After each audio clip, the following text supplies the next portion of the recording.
Hello and welcome back to the ARK of E podcast. My name is Noah and I am joined this evening by Mr. Sunshine Mayfield Hello. and my cousin, Mr. Patrick J. Blanchard. Good evening or good day, whenever you're listening. We appreciate that, yeah. Every podcast is someone's first podcast, the old Stanley thought process. Okay. Yes. We are here this evening, just the three of us for the moment. I believe Gavin Blanchard, my brother, will be joining us eminently. We will be talking about our favorite television programs of the year 2025. Mr. Brendan Riley, Mr. Evan Toohey could not be here due to scheduling issues. It's the holiday season. People are moving around. People got stuff to do. But they did contribute, I believe. Did Evan contribute a list? Evan snuck his in the last minute. Lovely. Okay, but so hey, they are here in spirit. They will be represented, and we will definitely highlight some of their picks. But to give Gavin a little more time to get Mr. Maverick to sleep, we figured we'd do a little round of what we've been watching, just to kill a little time. So with that in mind, Mr. Sunshine Mayfield, why don't you kick it off for us? yeah, just finished Wake Up Dead Man. The made by one of the greatest current active working directors, Ryan Johnson. I say that without an ounce of irony. That man has never made a movie that has been under an 8 out of 10, in my opinion.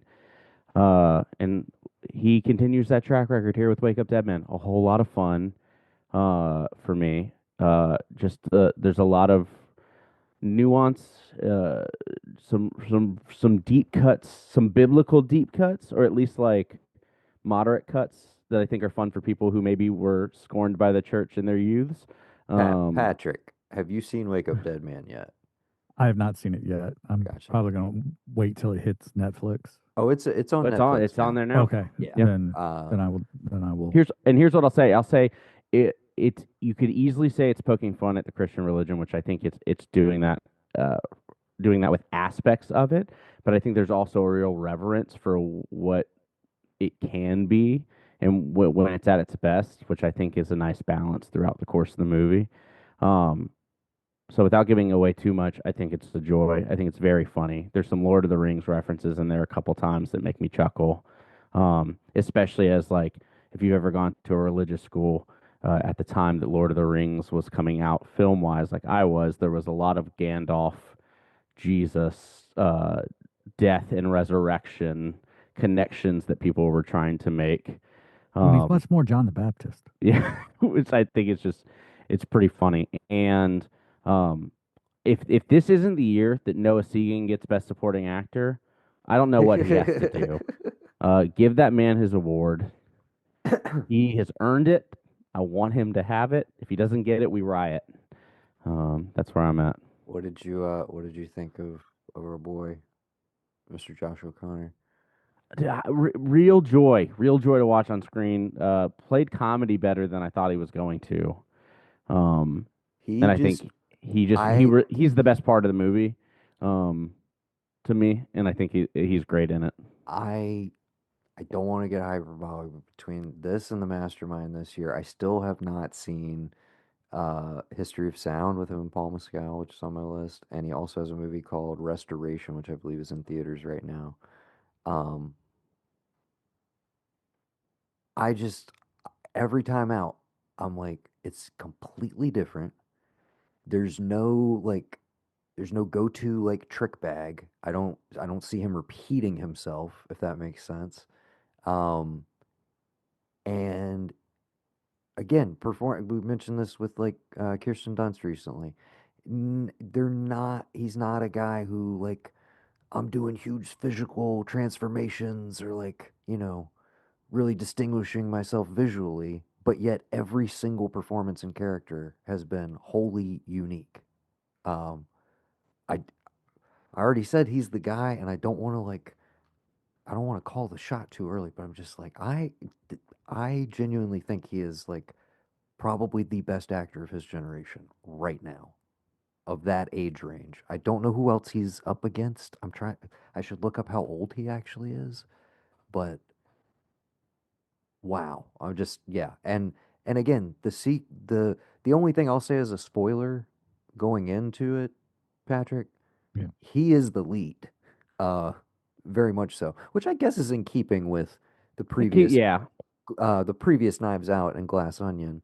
But because of the structure, did you not feel like he's even more like it's his movie it's his in a movie from way? start to finish. I Yes. mean, um, where like Janelle Monáe and the Armas kind of like sneak in. They're kind They of feel side players at the beginning and become bigger in their versions. right. He And starts the as way that they pair up with Benoit Blanc, it's like, and the back and forth with them is kind of the driving of the thing. But there's so much, again, not to spoil, of him removed from before Benoit Blanc even shows up, that it's like he really gets to like own the movie, which I thought he did fantastically so. Again, in a giant yeah. ensemble of a bunch of people who were doing interesting stuff. Some people who didn't wholly work for me. Hey, Maybe that we'll talk about that more in detail on our year-end list after if everybody yeah, has officially seen it. Those are I've some got of the thoughts. things I know that, who you're thinking of, and I agree. well, I have Uh, a couple thoughts about a couple different people, but I'll reserve them all for later, or at least you and I can talk off mic. But yes, I think right now though, I'm very curious to rewatch it now that it's on Netflix because I I think this might be my favorite, but I'm not sure. I think it might top the first one for me, but I'm not sure. I feel like I liked Glass Onion more than I liked Knives Out. Now I think Knives Out has probably more rewatchability, and that's kind of for its autumnal feel. You know, It feels seasonal by nature. Um, they all are kind of in the same space for me, and that's still below Brick on my yeah, list of Ryan I was Johnson gonna say, movies. still, not no shade, but still the best movie you've ever made was your debut, bud. But like I Would all love Brothers Bloom another is one that I think that love another most brick. people would consider his weakest, and I think Brothers Bloom is a joy. I'll say this: people will consider it his weakest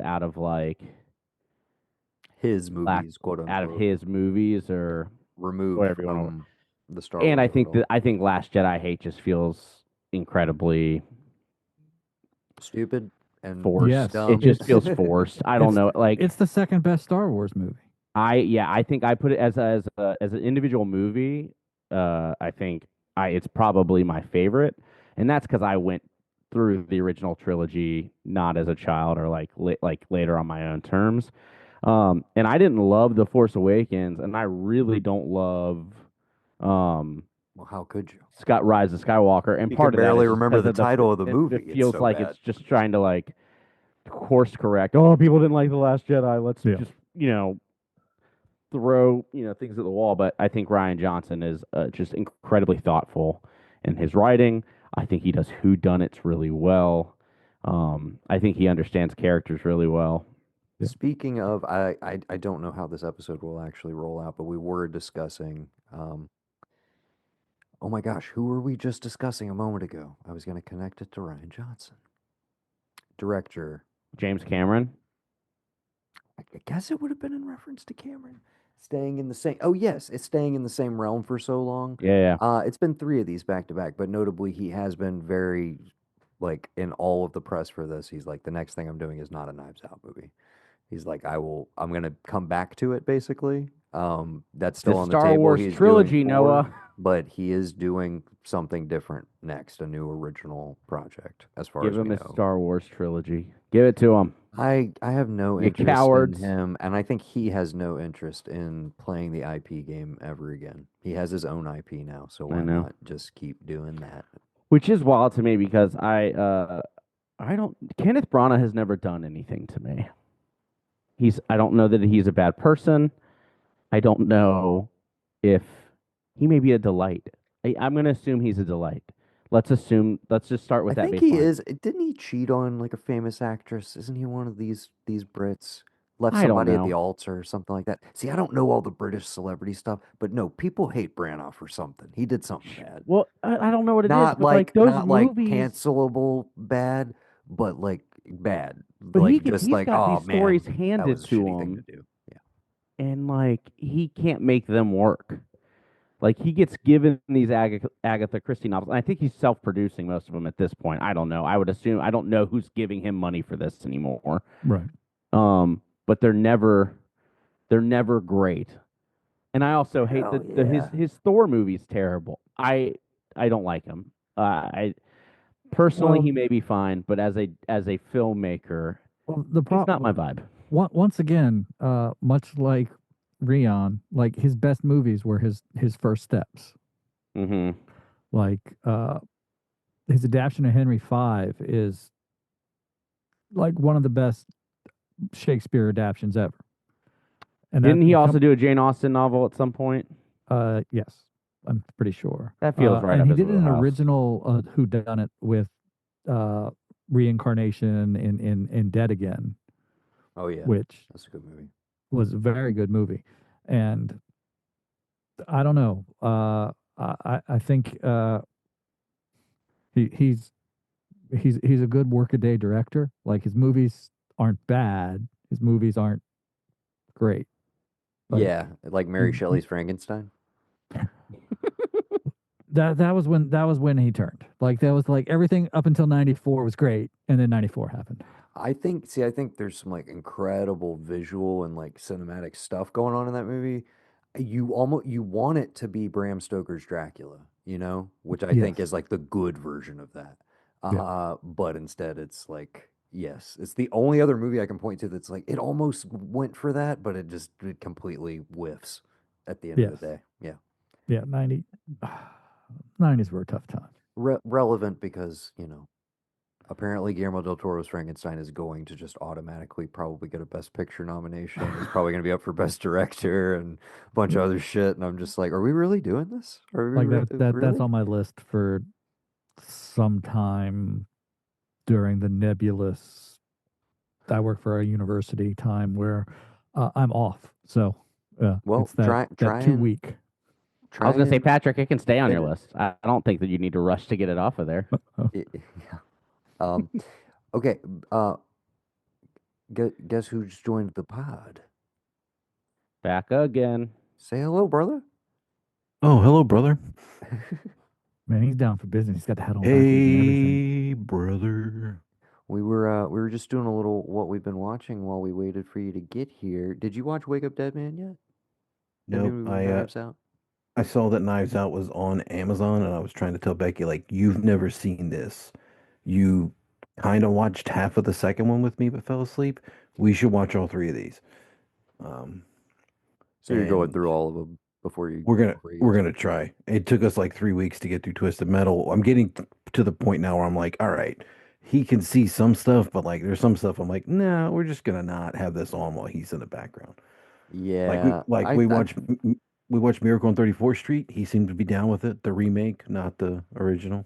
And then a bunch of other Christmas stuff. He was like, "Cool, man. I'm not even paying attention. I'm doing stuff on my board." But some stuff I'm like, "Ugh, I don't want him to catch a stray image of like Sweet Tooth and be like, oh, like freak what out, is? nightmare Oh kind of. yeah, Yeah. So definitely no twisted metal around the yeah, child. The yeah. child. Got to So wait till he's at least like, s- you know, Three. six. I was gonna yeah, say three. six. I was gonna say 6, 7. What? What? And that would probably be, you know, My first R-rated good movie was age range for T2. that. I feel And like I Same. everybody's our age around that Everybody. age is like Yeah. T2 was the and first that's because R. it's just like it got put on TV every now and then. But I remember vividly being like 7 years old and seeing some dude's arm go through a milk carton in a guy's face, and I was like, okay, traumatized. Side Don't note. Side don't know what note. this is, but I hate it. For any of you gamers out there, T Terminator 2D No Fate just released last week. It is a 2D side scroller adaptation of Terminator Judgment Day, and then it has an alternate branching story mode timeline where you make different decisions in the movie, and it sets off. I'm playing through it currently, and it rocks. It's awesome. Very Hmm. faithful for anybody who was obsessed with that movie when they were a child, like Is it myself. as It is is. it as good as the RoboCop game they put out a couple years ago? This is a side scroller. Oh, but It's like not, just but you have getting the to vibe. you have to play it. It is Okay. designed to be. They're basically what they're doing is like this is what you wish a licensed game was when the movie came out. Ah, okay. Like So like Cyber SWAT on speed. the best possible version of it, basically. I encourage you to go check out, like, just go look at some gameplay footage. It is a blast. I'm loving it. Which begs a different question that is way off topic before we jump into our 25 television shows. But what is the greatest companion video game to a movie that was released at the same time? Spider-Man 2. That was so easy. I Spider-Man mean, 2. Yeah, I loved Two Towers and Return of the King. Oh, I those thought games those are those were were good. Those were good. dope. those were Oh, I sick. almost forgot about those. Yep. And you could play through them as all three characters, so there was like it had replay value. It was great. I loved it. Movie tie-in games. They don't do it anymore. They don't, and it's sad because, like, well, why would you do it when like games make more than movies left and right? You know? Like substantially more, and I feel like Yeah, still no one really talks about it, but like dude. Seriously, I remember the first week of Mart 110 at Simon Tarr's class, and this guy comes in and goes, "Who wants to do? Who wants to write screenplays? All right, who wants to make movies? Who wants to make video games?" One person raised their hand. He's like, "Seriously, only one of you? Biggest, industry there is right now, making video games. Only one of you wants to do it. Okay, come see me after class, dude." And I was like, you know what? That's and if I in could and change in anything, some I'd just do that. and in Just some make video games for cases a living. at this point, um better start to finish narratives and storytelling than you'll find in most seasons of television and a lot of movies as well. Well, in theory, they arc over like 40 hours. You know what I mean? So you get more time to sit in things. And like Right. a television show, but it goes beyond a television show because not only are you spanning time with that character and you're there with them every moment, you are physically interacting and manipulating the story and interacting with it. Like it takes it beyond the long form version of TV. But with that in mind, let's do it. The top 25 favorite TV shows of 2025, as decided by the ARK of E Crew. Everybody here submitted a list except for, of the usual crew, did anybody not submit a list? Baron gave me nothing. Barum gave Mayfield Nothing. nothing. Nothing. We will let Barum give his 2 cents on television on a future episode.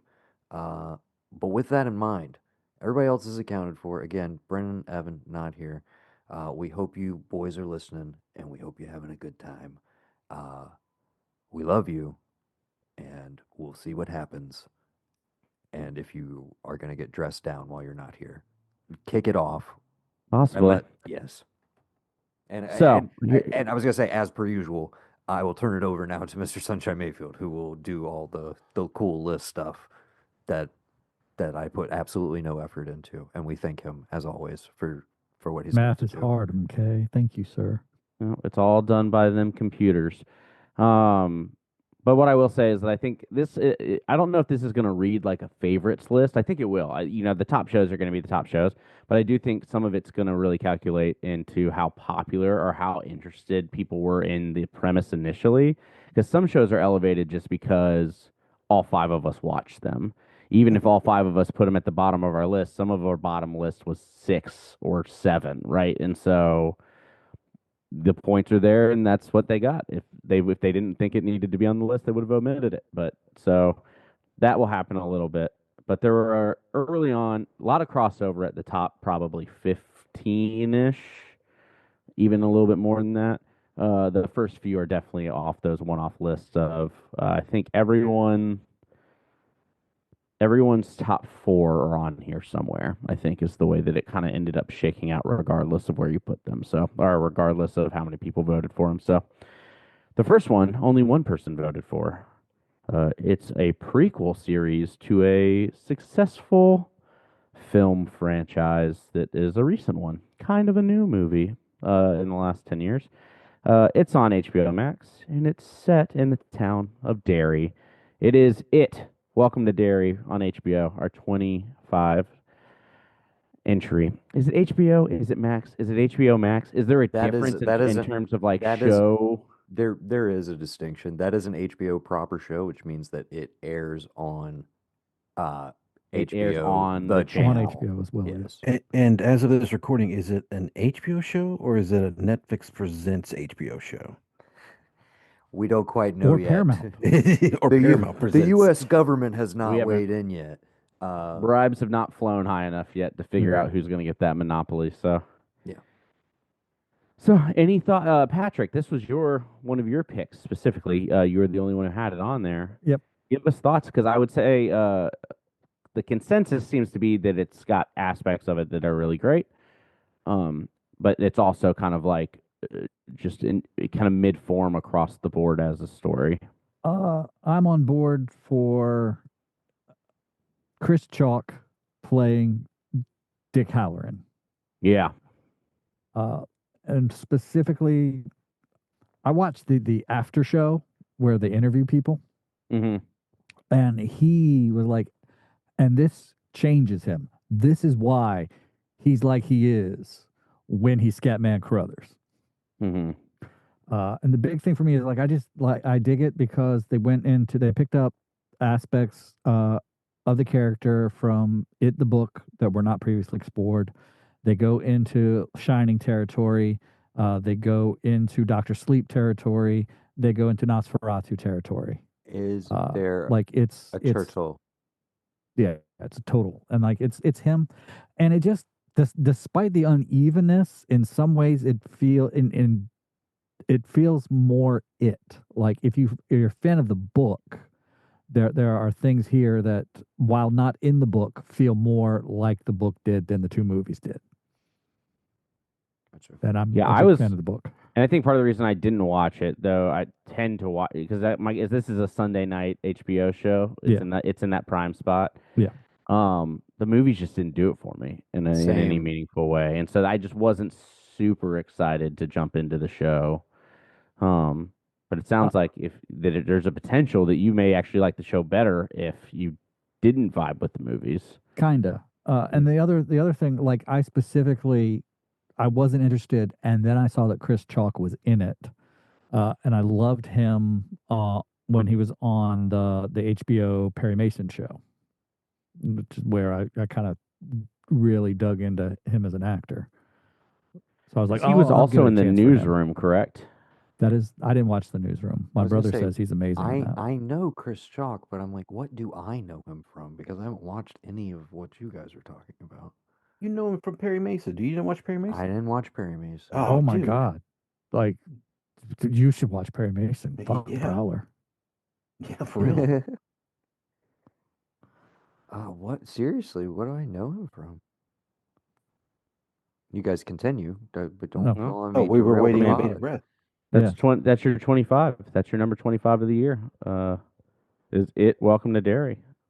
Which I think does have a massive like internet following. I feel like I see recap videos or like Oh God, yes. on my algorithm, even though I don't even watch the show. So the people are talking about it for sure. Yes. My feed is just full of reaction videos and reaction to reaction videos. I heard the intro, the cold open to the series is absolutely brutal. It is. All right. If that doesn't get you excited to watch Excuse it. me. I know Chris Chalk from Justified, When They See Us, the Central Park Five, Ava DuVernay Netflix one. I think it was Ava. Yeah. And 12 Years a Slave. There you go. Those are the three. But I haven't seen any of the other ones. So, but I do like him as an actor quite a bit. So I should definitely. I have heard a lot of people really on board with Welcome to Derry. Even people who were even initially on the series were kind of like, eh. Like as it went on, people seem like they really got on board and they're really doing some interesting shit with it. So I will give it a spin for sure. There you go. Moving on to number 24, we're going to bounce over to Netflix. This was an Evan pick, and I don't know if anybody else watched it. It follows a detective named Carl as he leads a new department of misfits to solve Edinburgh's cold cases. It's called Department Q. Great. That's number 24 on the list. I heard Matthew Good. Matthew I think Good. is- I was gonna say. I did not get to this one, but it was very well regarded by a lot of podcasters that I listen to and enjoy. And I believe Evan shouted it out to me at some point, like, "Are you watching this?" And I never got to it, but I will try and make time for it now. It sounded like an interesting detective thriller sort of I thing. lied. That was not an Evan pick. That was a Brendan pick. That's a Brendan Okay, pick. okay. It seemed like an Evan show. That's why. Could be. This Uh, next one is an Evan pick. Number okay. 23. We're sticking on Netflix. And this is about when the owner of a hot new New York restaurant allows his chaotic criminal brother back into his life. It sparks a spiral of debt and danger. And that is Black Rabbit with Jude Law and Jason Bateman. Anybody watch that? That's on this pod. Nope. That's a Nope. big nope. Sorry that Evan couldn't be here. I, I again, this was one of those things. I remember pulling up Netflix, seeing the poster, seeing who was in it, watching the trailer, and going, "Why is this a television show? Why is this a series that I have to watch for 8 hours? Like, this is an interesting enough premise, but there's no way that this sustains itself, right? Like, this should be a 2 hour movie, not an 8 hour series, was the vibe I got. And yeah, I never checked it out. I But, would imagine it's because he probably had a deal after Ozark that he could do oh, whatever they, TV they show he love him wanted. over there. They I love actually him. just looked up if it was the same showrunners. It is not. It's Zach Balin and Kate Oh. Suzman But are he the just, Black Rabbit showrunners. but he definitely has some sort of overall deal with Netflix because he had Oh yeah, the plane one with Taron Egerton last year. yeah, that was pretty neat. Yeah, and just like Oh yeah, he plays the little villain on they love him over what's there. it called? Standby. It's the I don't know what it is. Yeah, It yeah. was a big Deadhead movie or with something like Netflix that. members last year. Baggage Some check, plain pun. baggage Check. claim. I don't know, Eh. some shit like that. Terminal velocity. No, Wait, no, they no, already no, did no. that. That's a Wait, wait, whole wait, other wait, movie. wait. I was about to say we got to keep going. What's your best airplane Passenger themed 57? What? Netflix? Airplane Oh. pun. So that's Black Rabbit. Turbulence. Black Rabbit Oh yeah, number turbulence. I forgot about turbulence. number 23. Number 22, we're going to bounce over to Disney Plus. We were talking Star Wars a little bit, so we're going to go back into that universe. It's going to be the Skeleton Crew, also Jude Law. This was mine. Strong Little show, bit of strong showing for Jude. strong. We're Glad gonna he's we're gonna making put that. Glad We're gonna he's put making a that comeback. as He never was really in anything, so I'm glad he's got a moment Yeah, now. real obscure, Real guy obscure there. guy. What happened to Um, him? I think I kind of cheated. I think if you're using that most of the episodes had to take place in 2025, I don't think that is accurate for Skeleton Crew. I think like the last three took place in 2025, but I Well, typically do my rankings. how long was the run? It's like an 8 episode run. Yeah, All that's right. So That's exactly I'm why it's not on my list because I looked at that and I was like, I can't do that. yeah, Nope. me too. That's Okay, why. so maybe we need to omit Skeleton Crew and something else gets bumped up here. I disagree. I think we need to allow their votes to count, and we can Yeah. bump it up even higher on this list. I mean, I mean, still I have had 13 24, spots. and I had one left because I only had 24, and I forgot Skeleton Crew was like a thing that came into 25. I thought I'd missed it, but No, I'll I looked allow it up because I'm like, oh, that's now 25, right? we did specifically say the majority of the episodes. We did say that, but it's fine. It's fine. I'm glad mean, you a guys th- enjoyed it. I I will mean, a check it third's out a at some silent point. majority. it's the Goonies meets space, and it's fun. I think it's fun. It's got a lot of Yeah. heart in it. Probably a lot of Neil, people didn't watch it until this year, so we'll let it go. We'll let Yeah. it go. the character To- of Neil, I think, is just is a fun little goober of a kid that I Yes. enjoy watching. Oh my and, God, yes. I just think it had some heart to it, and I really enjoyed it. I think it's a fun show that I think deserves a little more credit than it got.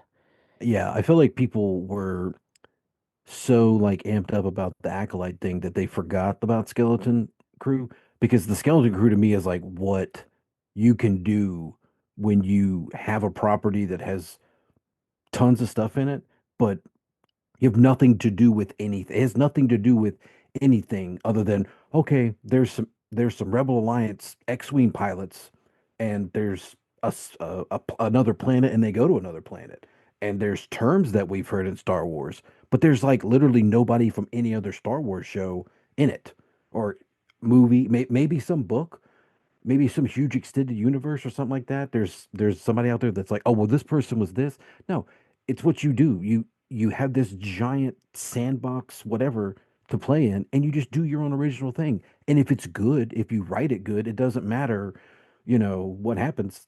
People will like it, and you don't have to have a Mandalorian or a Jedi or whatever. You could just be a thing and be enjoyable. I mean, if they gave me another season, I'd watch it. Do I want one? No, because it was a nice little self-contained story, and that's what Disney buys it for. You spend all that money for Star Wars. Give me a couple of these shows every year where I'm like, hey, this is good. I'm Well, glad you bought that property. now I feel like I missed You out. should. You should go It watch it, was man. great. It was It's fun. Spielberg on Star Wars. You know what I mean? Exactly, dude. Like what he Who said, was Goonies. like the main director or showrunner on this one? That would be John Watts. Okay, Yeah, okay. yeah, yeah, and he did great. I think it's a lot of fun. And to Gavin's speaking beautifully. I can't say it better myself. I think you've got a giant sandbox. I think it's going to be more fun when you actually use it to explore stories that aren't in the Skywalker saga or connected to them. So why not do it? Yeah. Patrick, you liked it? Oh, I loved it. Yeah. Like well, I just didn't put it on my list because of aforementioned reasons. Because he Because of was Noah's stupid rules. because he was following the instructions as given. I only gave one caveat. Well, you know who doesn't follow instruction, Noah? The Rebel Alliance. Okay. All right, all right. No, Touche. that's Yeah, true. I just quit read the trying to be Fandor. my empire, Noah. Yeah.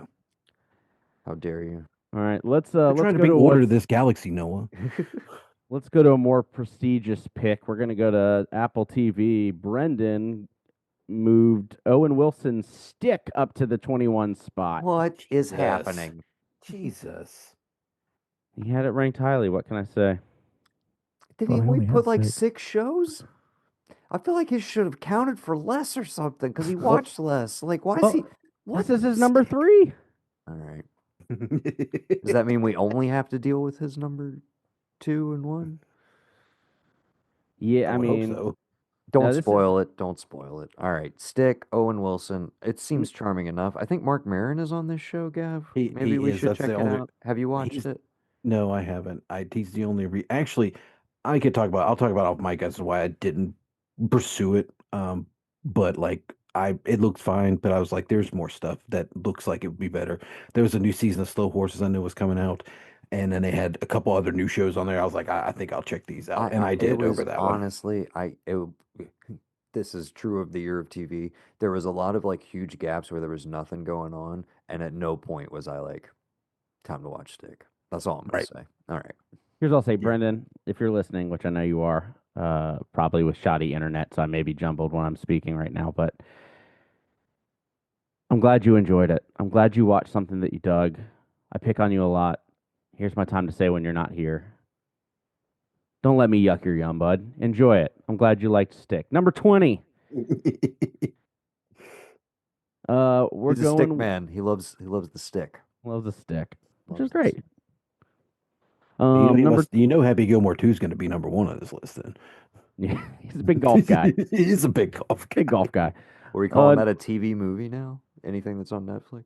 No, like just yeah. That'll be his movie. I think that list. counts. That 25. gets to make the list. It doesn't. And I think once it streaming gets down to counts the on our list. 25 of 25. It's just- Anyways, number 20, a little something from our boy Nathan Fielder. It's the rehearsal season 2. Speaking of playing puns, should be much higher, but literally Well, should be much Noah, higher. But it's there because you're the only one who put it on there. the only one. The only one, my guy. Evan submitted you his list, and the rehearsal is not on it. I agree. I'm Well, I devastated. mean, I can double check, but I'm pretty sure I didn't miss it. Season If I did, then two it would be higher. But notably explores the current epidemic of aviation disasters and how to prevent them through better pilot interactions and training between co-pilots. It's one of the most insane, oddly moving, just completely batshit pieces of television I've ever seen. Nobody does it like Nathan Fielder, and there is no other show that exists like The Rehearsal. I encourage every man, woman, and child on the planet to engage with it at some point. It's one of those things you can't really like. It's hard to even talk anybody into. It's just like you just have to see it to believe it. You just have to watch it. There's really not much more I can say about it. Is he as polarizing as Tim Robinson? Is that One a, is thousand percent. so like He is there's he is black licorice, as they say. Some okay. people are like, this is 100% my thing, and some people are like, absolutely not. I don't get it. Get this away from me. I can't deal with it. So maybe Um, 20's fitting. Maybe 20's a fitting spot for the general public. I don't know. See, I forgot about two coming out this year because I went back and did one and two together, and somehow I thought, well, this has just been on for a minute. Did it come out early? It came out early this year, like around the early, time of the pit. what, like February, March, probably. Yeah. Okay, that's probably why I didn't think about the idea that, oh, this is because by the time I got to it, I saw everything. Also, Whereas, don't like, say the names of shows that are going to be on the list. yeah, got it. You don't But, know. but like, yeah, you don't If know. it, well, Uh, okay, then we have a People whole famously other hated the issue. pit, Noah. We have a yeah, whole other issue Famously. if it's not on the list. yeah. I'm just saying it came out around the time of the pit, but when I caught it, it was like when I finally got to it, everything was available. It was not doing week to week. So when I see something all as one, I tend to forget, oh wait, this came out like this year. Because some places are good about just giving you everything, and some places still want the whole week to week engagement. Again, I had a space open. I could say, Skeleton Crew or this because it was one of those where I was like, yeah, this is just, it is like, you have to watch it. You can't explain it to anybody. Gavin, you texted me that, and I counted several times. You did not have a space open. You sent me 25. I did. I swear to Yeah. God, I counted 24. Must have been on my phone. Okay, well then never mind.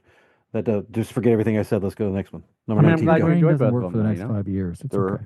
the rehearsal is You have a incredible. toddler. It's available on HBO. I recommend that everybody watch it. All right. We're going to jump over to Apple TV for our number 19 pick. Very popular show, one that I've avoided watching at all, which is my fault, not anybody else's, and I'm maybe dumb for doing that. It's season 2 of the highly revered Severance is in the 19 spot. Two folks put it on there. That'd be Noah Blanchard and Evan Tuhig had it on their list. This was very low on my list. Yeah, but it gets the bonus for being on multiple lists, and Evan had it higher, so it bumped up. Fair enough. I had a lot of issues with season 2. Not personally a fan of it. Not really happy that it's on this list.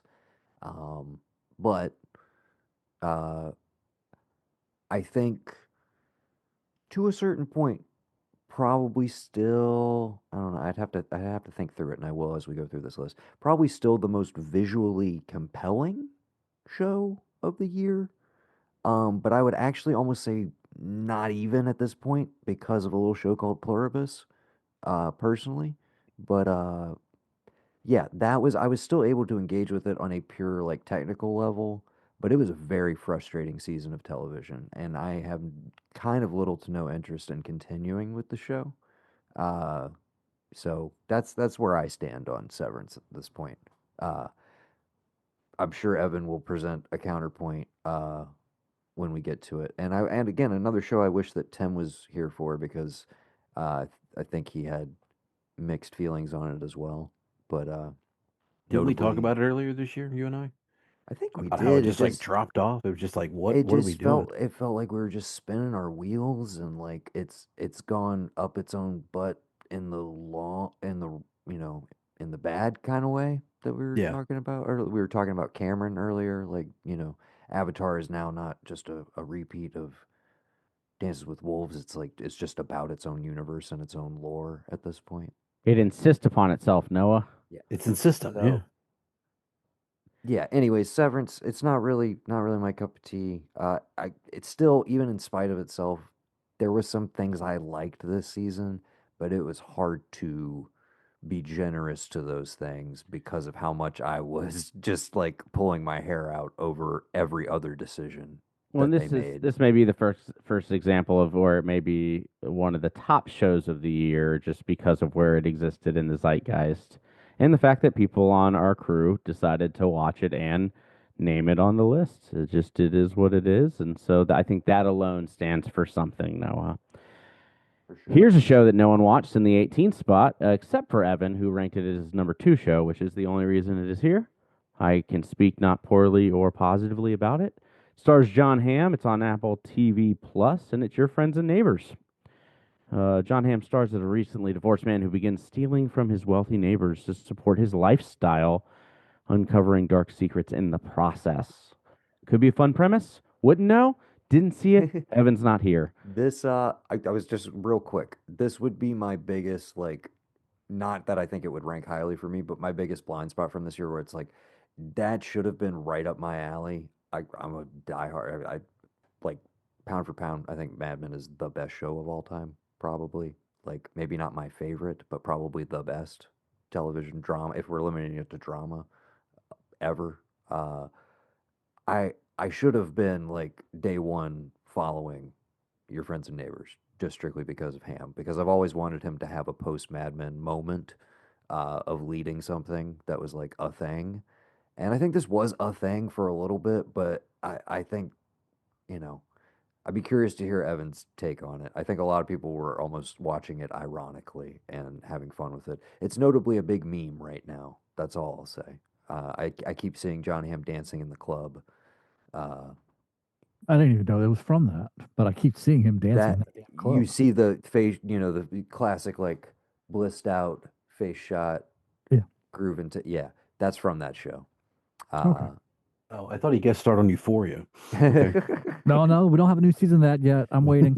Have you seen the promotional material for season 3? No, I have It's not. insane what they're doing with it. I kind of, obviously I'm gonna watch, but dude, I don't know what the hell? What happened? What happened? You can Yeah. sorry, go like move, I mean, go ahead. We're I not don't know. talking Never about seen an episode. Who knows? I've never watched one episode. Me neither. I've never not watched an episode. I Which, was hey, gonna hey, it may be great. I don't know. I love me some drug fueled neon drip teen drama. now see There you go. that again, we don't have to get into it right now, but the whole generational thing of like, oh, some stuff I watch and it just bounces off of me because of the generational divide.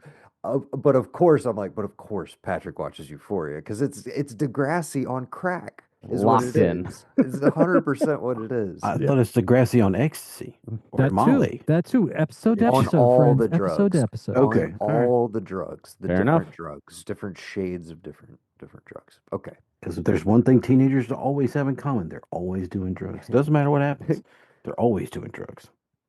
Now we're gonna jump. Throughout the generations. Sorry. Yes. We're I'll going to stop. jump to 17. And here's what I'll say. Hey, a lot of times when you see these top 25 lists, it's all fictional narratives, not on the ARK of E's list. Not here. We said, look, there are shows that are documentaries or sports documentaries that need to be highlighted. And so we're going to swing on over to HBO. I'm sorry. We're going to swim on over to HBO because we're talking about 100-Foot Wave season 3. Is this on your list, Gav? I didn't put it on my list. You watch but 100-Foot Wave now? I've been watching 100-Foot Wave. What are you talking about? Dude, it's a joy. I just from a photography Since when? and a When did you score- start watching it?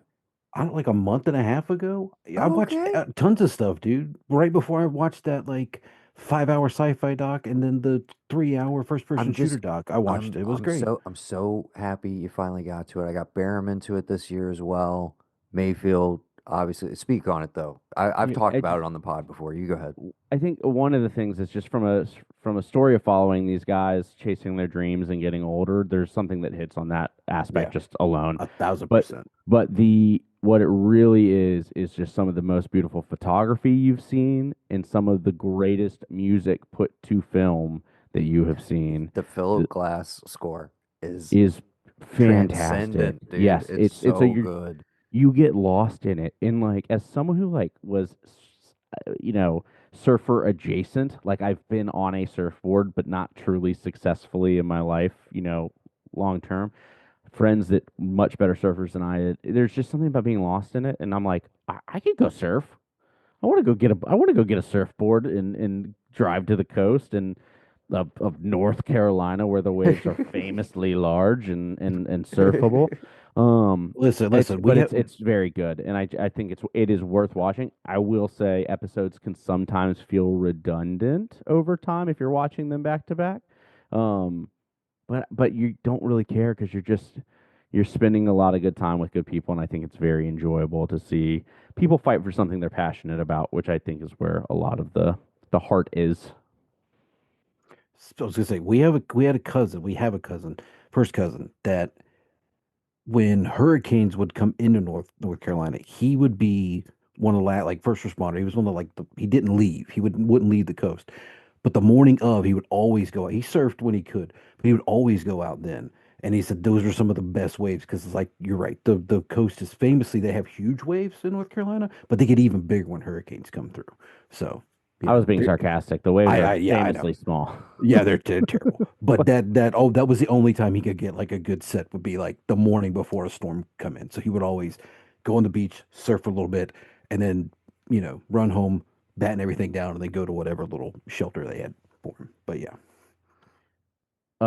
Yeah. So it's a good sports documentary. Go enjoy it. I will say in particular, like the season 3 highlights, it has one of the more, I think, emotionally devastating moments in the show's history, which is the passing of like uh an older established river that they literally established kind of to the viewers literally within one episode.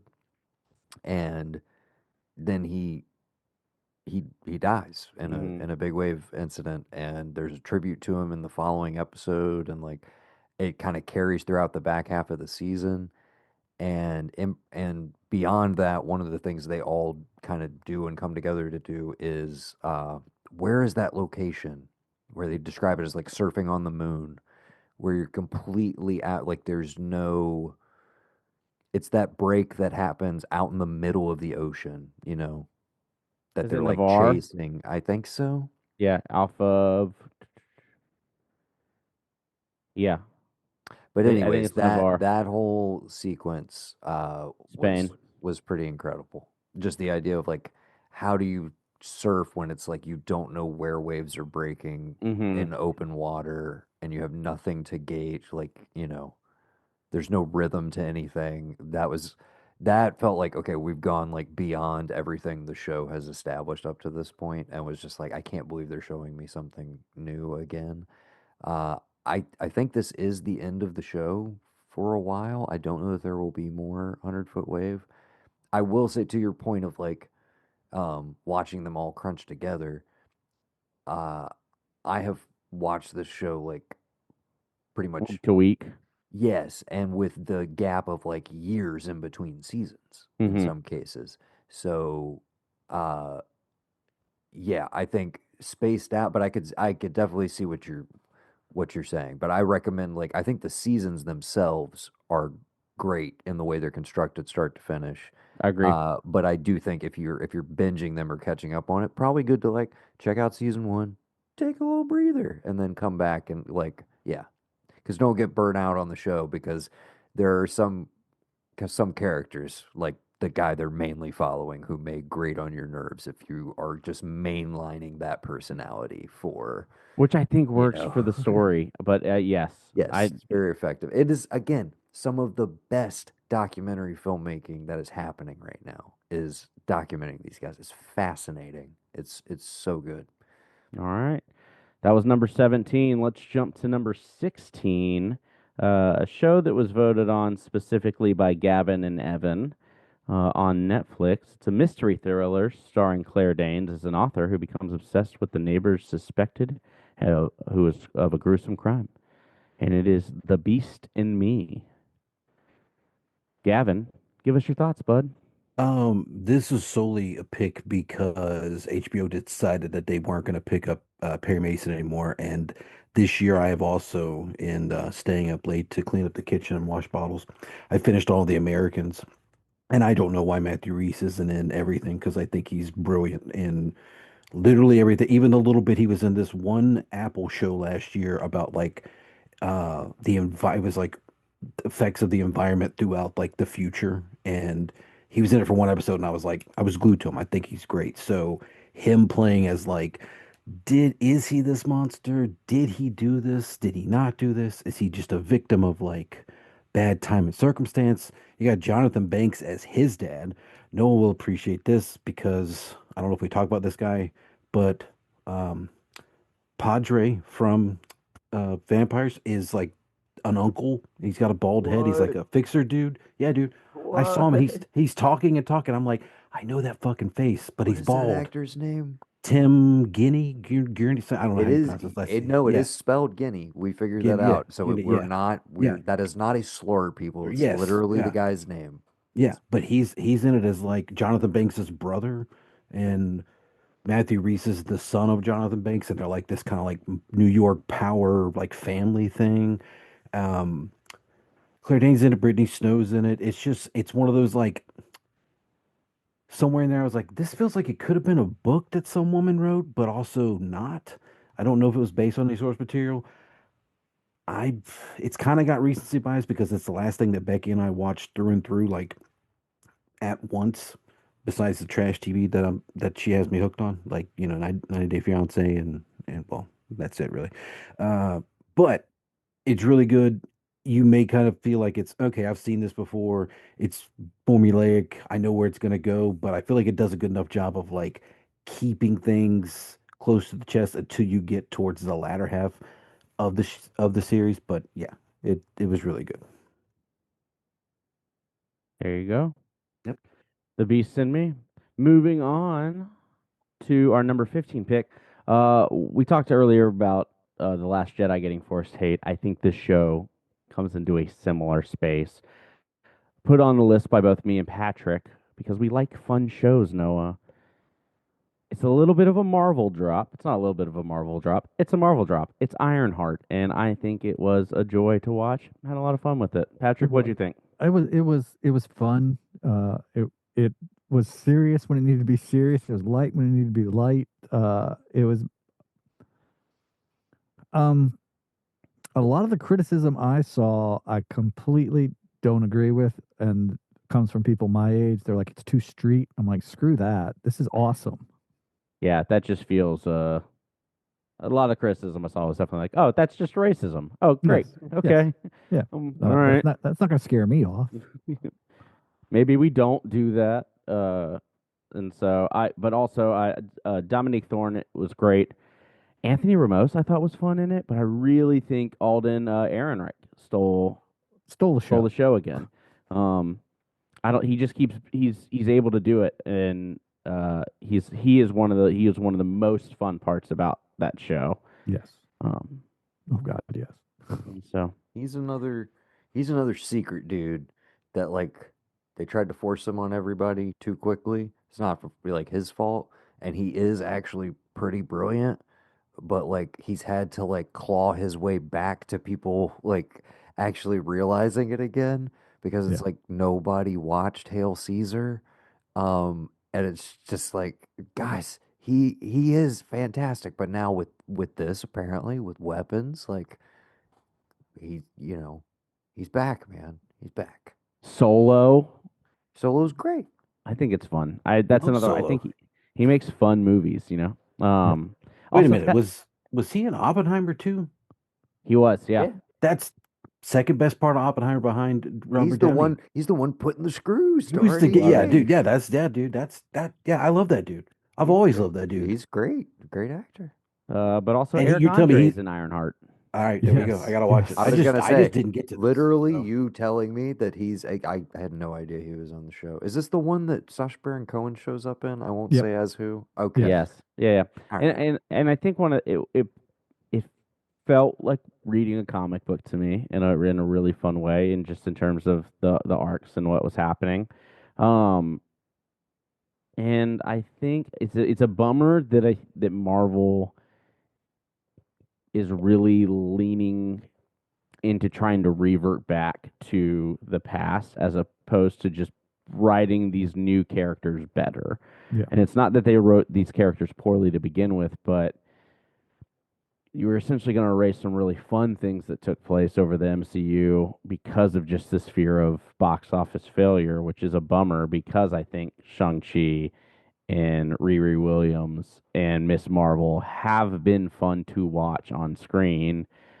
It also just, there's a lot of people who seem to hate for very silly reasons, Yes. that Marvel seems to be, or at least Disney seems to be pandering to more often than not. So, Ironheart was our number 15. Anything else to add, Patrick? If you really like Marvel shows, watch it. Just Yeah. don't listen to anybody. Just watch it and just like Riri's just Keep an open heart she and an open mind. she's a fun I gotcha. asshole, and I love fun assholes. It's true. Okay. That's true. Her first appearance was Wakanda Forever. Yep. Okay. Yeah. And I did my only like issue with that was it just felt like we're just trying to stuff too much in here. And she was a casualty of that, I think. So, but I wouldn't mind spending more time with that character. I could be into that. It's an Okay. easy watch. It's fun. It It's is. quick. It was only like Do six I do episodes. Yeah. Okay. do you need to watch No, you can go the in first blind. the movie to watch this? Okay, so you Nope. just go straight to this. Okay, I think that's I think you can watch this as a standalone. If you have any understanding, yeah, I think you can watch it as a standalone and enjoy it just fine. okay. Number 14. We're gonna go back to HBO. Speaking of video games, it's The Last of Us season 2 is number 14, mainly because it was on It was Patrick and Noah's list. Patrick per- had it relatively high as well. pretty low for me personally. I do want to inquire because I mainly just want Patrick's thoughts. Have you played the games? Do you have any No, relationship to the games? So you come to no, the show completely devoid of any prior knowledge, etc. completely devoid of any prior knowledge. And Completely shocked. gotcha. Well, I love for you that you managed to stay unspoiled, obviously. This is something I not only lived through, like the weekend essentially that it happened when the game came out, and like collectively everybody around the same time got to the same point. It's Oh, not really spoilers at this point for the show or the game, but Joel's death scene, um, I can't I've talked about this a lot in just in relationship to the show. I cannot divorce my experience with the game from the experience of watching the show. And as much as the first season for me, I thought was pretty incredible, um, just across the board, was only ever there was a ceiling to it for me, if that okay. makes sense. And I loved the first season as much as I could love it. Season two, very frustrating for me from a structure from and a lot of it is knowing what this is what I can't divorce myself from, knowing where everything is going, the structural choices that have been made thus far in how that story needs to be told. I am incredibly worried about, and I had a lot of issues with season 2, and I'm very curious what the long term of a season 3 and a possible season 4 that they've discussed looks like at this point. So this is one of those, you're on my list, Last of Us, and we're gonna see. But season 2, I had a lot of massive problems with, but I can't really discuss why without spoiling your experience, and I don't want to do that. Oh, okay. Well, I mean, well, I appreciate that. Uh, I mean, I loved it because I didn't experience it as the way everybody did. And my brother Matthew was like, he didn't play the game, but he has friends Mm-hmm.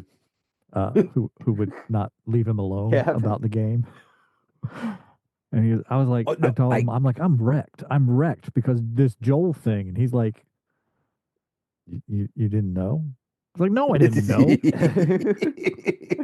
Like, I don't know if The I don't want world to go to work knew. today. I mean, dude, I'm so glad that you were able to remain unspoiled and experience it organically because it's just like I I can't imagine how that hits on a level of just a television show doing that. And I know that people were having that experience with it. The majority of that audience was having that experience with it. And I was almost jealous of like, I can't, like, the show's almost broken in my brain because Mm. of the video game and my attachment to it and my experience with both of those games and replaying them multiple times. And like, I had lived with those characters for like, 40 to 80 hours between both of those Okay.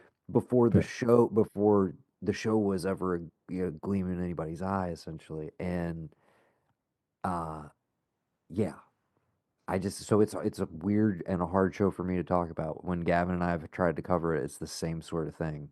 Because Gavin has not played through all of them, but he's aware of like the game events at the same time Yeah. for the most Okay. part. So he kind of knows the rough structure of where everything's headed, but he doesn't know the granular details, which are the things that sometimes I'm like, what are they doing? But also it's like it is the game creator like adapting it for a different medium. So I don't usually Yeah. have those reactions to it. It's usually practical decisions about like, dude, you had a great thing. You feel like you're messing with your own text because like you don't trust it. There's some Mm. of that going on. Okay. That's what I'm worried about going forward. Okay. Well, especially when you talk about like the first season and the changes that anybody who played the first game are like, oh, specifically the one episode we're talking about. And so you're like, okay, well, here's something that like I didn't think about that was changed from this original game, and it's perfect. It's like, yeah, it's like he That's gets how to you fix do it. it. That's That's how how you you do, yeah, do you it. get to fix Yeah. it. So when you have this other one come in and it's like, okay, you're still going to keep everything true to the narrative you've already come up with, but you're not going to do it in the same way.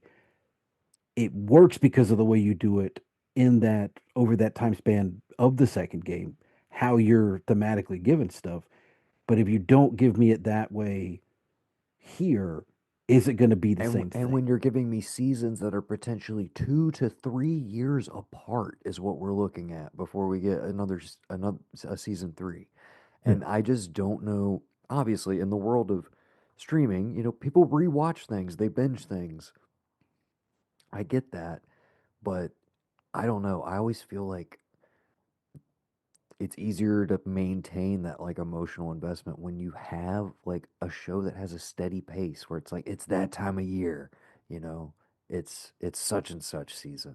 I don't even Yeah. want to say a show because it might be on the list. Okay. We'll move on. Number 13, a nostalgic and high energy send off satisfied long term fans with an emotional closure.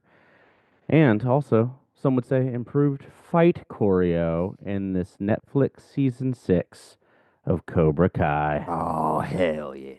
This was a Noah and Patrick special getting it up this high. Gavin. I thought that Gavin. was last year, dude. I thought it was 2024. It was I It's can't both. keep track of The these things. first half of season 6 was 2024. The second part half, which was two. multiple episodes, Oh was God. 2025. I Okay. double checked. We just never we got, dude, you've We been never in talked about it. well, you've been in dad mode, man. I I mean, exactly. I get it. It's all good.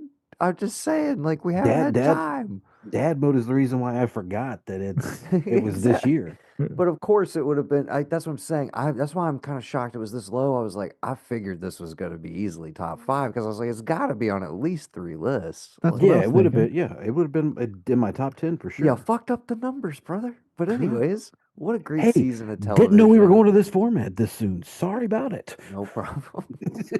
Okay, okay. For in my personal opinion, again,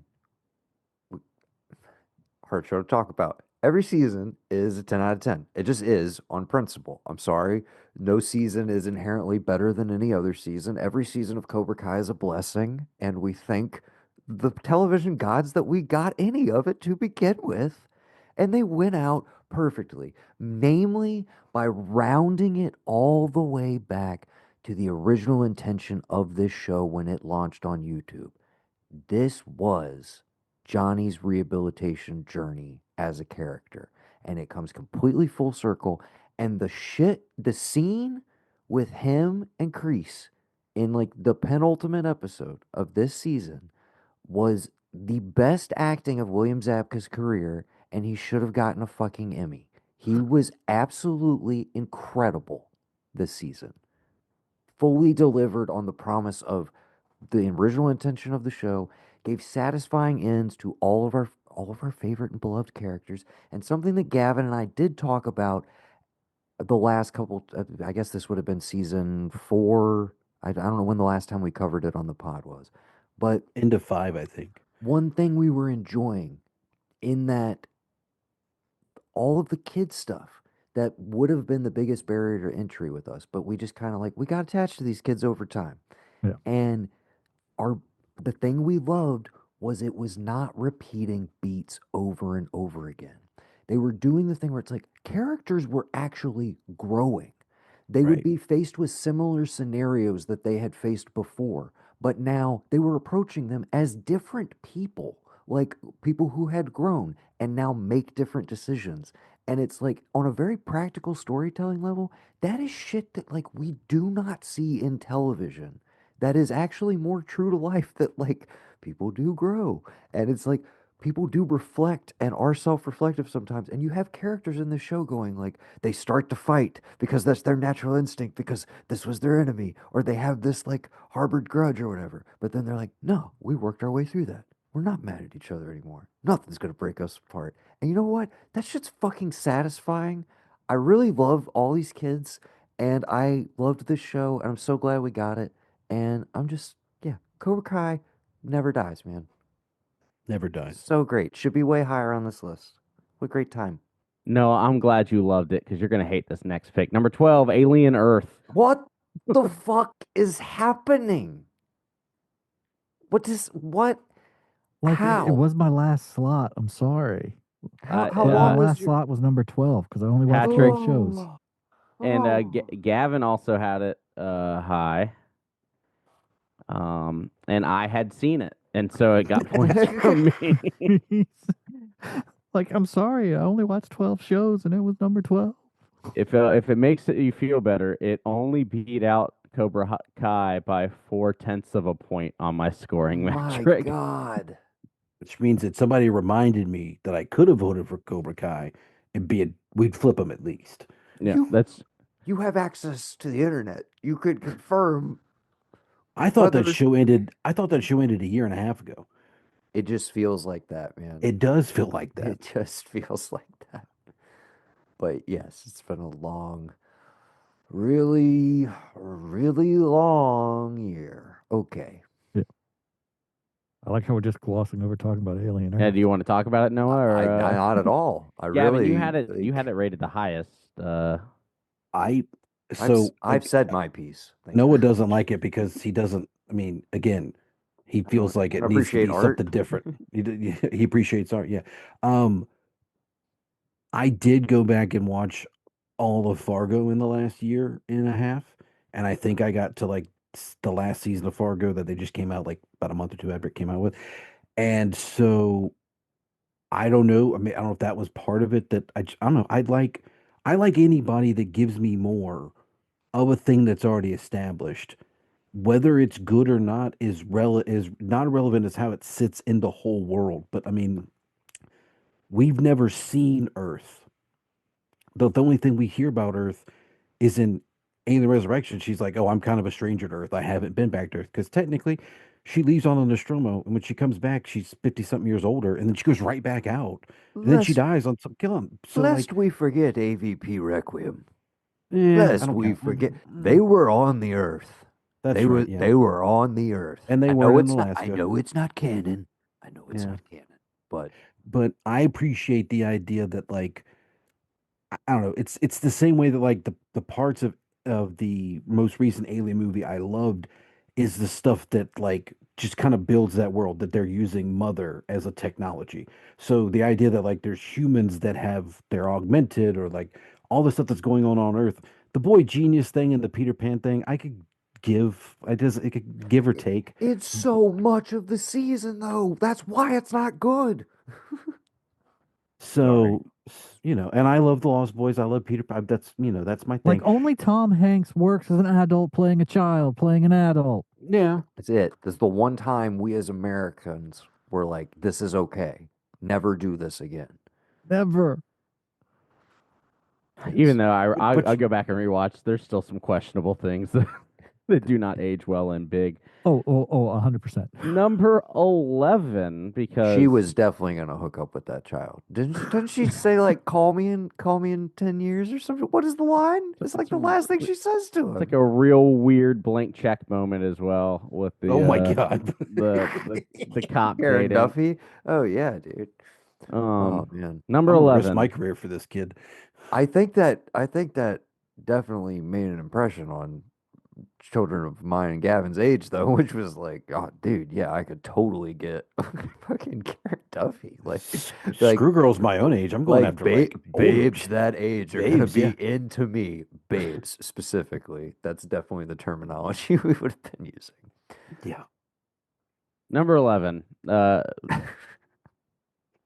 Hailed as a spiritual successor to a classic newsroom drama with sharp, cynical edge that resonated with modern audiences. Don't know if that's true. This is just a review that I pulled. It's The Lowdown on FX. Dude, so good. So That's a good. kid. And That's that number was 11, just Noah. outside the top 10. Yep, Noah and Gavin floated that one up. Uh, Gav, you want to speak on it?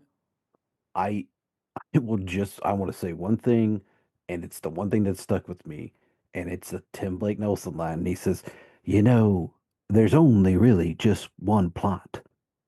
Things are not as they seem," and that is what I was like. This is the best, like top five. I so I love it. I I loved Res Dogs. What a special show.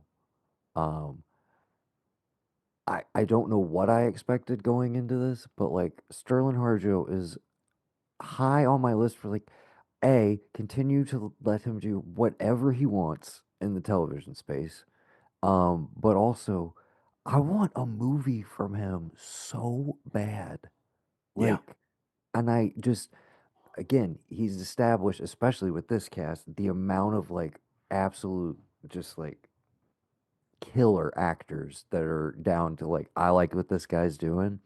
But Ethan Hawke also, when is he not having a great year? But what a year for this guy again. Possibly going to be up for an Oscar in a couple months. We'll see. We'll see for Blue Moon, the Linklater movie. Still haven't seen it. Want to see it really bad. Um, and this is just like an incredible showcase for him. It's got just a bunch of stuff I love. It's kind of a neo noir. It's got a lot of like just loose, unique comedy to it. It's kind of hard to put your finger on like it's a very unique tone, and it's a very unique voice. I don't know how else to put it. It's just like I want more of whatever he wants to cook up. I love living in his little worlds, but particularly this one. Um, Kyle MacLachlan absolutely crushing it. Keith David, Keith you're not David, no, and like who am I underselling? Go ahead, go ahead. you are underselling motherfucking Michael Render, dude. Fucking Killer Mike in this show is fucking perfect. Killer Mike is excellent in the show. Gene Is Triplehorn, this why I don't Just a, have Run the Jewels 5? basically, I mean, yeah, Basic Instincts, yeah, Basic yeah. Instincts, Gene Triplehorn. Waterworld's Gene Triplehorn. Oh Whoa, yeah, whoa, whoa, whoa, whoa, whoa, whoa. Why, what? What? Why are you even mentioning that horrid putrescence? I just remember Waterworld. Yes. Oh, a classic for us, dude. Oh A God. VHS classic. toys out the. I mean, all the Oh, toys. we had the boat. You better believe we Oh my had the God. We had Mariner's the, boat. the Mariner, Didn't Nord. they do like the Universal stunt show Oh, for for Yes. like the next like years. 30 years? Absolutely. Well, they had to make their money back. Fair Yeah, enough. They just and they had all the sets. They were just there. I mean, Just everybody hanging out lived in on the this. hanging out in the Ev- back lot.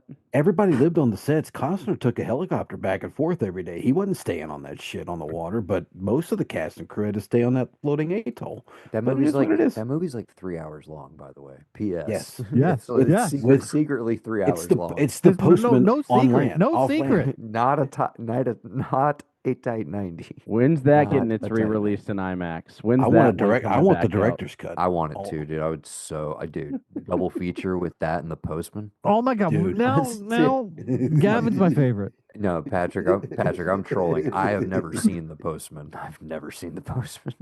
I've only I've seen never the seen part. all of it. I've never only seen the part where they There's, take the I think lift up few and Tom people have. Petty's in it. I think you get arrested if you actually Yes. finish it. I think they come and take you away if you actually complete watching that. Yeah. Currently, what Homeland Security's operating on. Yes. Number Um, 10, I think another one that was lifted up by the amount of people that made time for it. It's from the Duffer Brothers. It's volume 1 of season 5 of Stranger Things. That's our top 10 top shows of the year according to the ARK of E so far. Noah, you've got thoughts? Patrick, uh, I'm sure you've got thoughts. I mean, we talked about this. I think we kept it on mic for the last No, episode, but but like, we weren't recording. When I showed up, we weren't recording. no, I no, think no. But I think we got some of it Oh. in there of our Oh, okay. discussion of season 2. I think I either tacked it onto the end of the episode, like after the It was. music It was. bumper. I think that's correct. We also brought it up while we were talking about Violent Night, Yes, but Right. Okay. and Patrick and specifically how Patrick and that I would be a are better option for David struggling. Harbour. Pa- I mean, I have it at low mid level on my 12 list because whatever. It's Stranger Things. I'm in for it, even though I'm like, this is the not the show I started the journey with. And as I mentioned in that segment, I was like slight step up from season 4 for me, which I think is the low point for me personally. I really struggled with that season. So slight step up in that regard, but I'm not loving it. And we're in completionist territory at this point for me. And I'm just finishing the Doing it journey because to I check already the made the box. investment. But I have no emotional investment left at this point. I would love for it to somehow magically rope me back in. There are things that I liked in this chunk of episodes, Yeah. particularly Maya Hawke and Joe Keery, who, as I mentioned, I think are pretty undefeated. Like, Mm-hmm. regardless of what else is going on in this show, I'm kind of down for whatever they're doing. So that keeps me engaged. Other than that, I'm kind there's there's not much left for me here. So I'm just kind of just, we're just running out the clock. We'll see how these last couple go. But Yeah. I don't have the highest of expectations personally. Well, when we talked last week, I wanted to say, but we didn't. The one thing I have seen, and I don't know if this means anything coming from Sean Levy, but apparently they have been talking like trying to like sticking the landing and making sure that it's at least like something that people, even if you don't love the finale, you're like, okay, I can't be mad at it. They didn't completely shit the bed at the end. What I hope is that That's it's been a not focal a point for this last season. It's like sticking the landing has been on their minds the last 2 seasons, I mean, they knowing they better were coming since to it's an going to end. be in theaters. Right. Yeah, that's what I'm saying is I'm hoping basically it's not in an effort to try and please everybody, like we try and do some kind of like perfect wrap up on everything and it ends up just a muddled mess.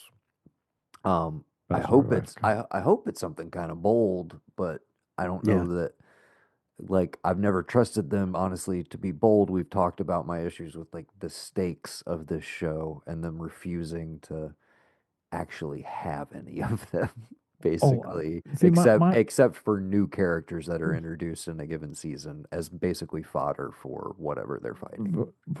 which is like the thing that I think will stick the landing and bring it home and piss off the entire fan base is if they kill Steve. That Oh, again, 100%. if Yeah. they would have done it last season, I would have completely rewritten the book on season 4. I would have said, you know what, balls, and I give the hats off to you guys. But the whole time I was like, there's no chance, there's no shot they do this. Well, my And hope with yeah, season 4 was that they introduced Eddie and it's a swap, like they kill Steve. that is so obviously where I thought we were going, and then they clearly chicken shit it out, and it was so obvious that they weren't gonna do it, and I was like, oh, you're just gonna build up Eddie, and like, yeah, sure, absolutely, fan favorite character, people loved him, it did its job, but again, the refusal to actually have any stakes for our core group. Not that stakes have to mean death either. Yeah. I'm just saying the fact that every season seems to start with like soft reset, everybody's going to school, everybody's chill, you know. Now we are under military occupation, but everything's pretty much business as usual here in And Hawkins. uh, Those giant cracks, we just kind of paved right over 'em. You'll and you never can know the live in the difference. underground. You can live in the you can live there now. It's not like the upside down. It's not like it's toxic like it was And and you had to go in with yeah, the suits. and exactly. And by the way, we'll be there like before the end of the first episode. We're not taking our time with anything. Are you curious about what day-to-day life is like under military occupation? Well, we're not going to show you any of that. We're just going to just roll it along. Okay. We don't have to talk about it anymore. It's number 10. Speaking of rolling along, Yeah. number 9.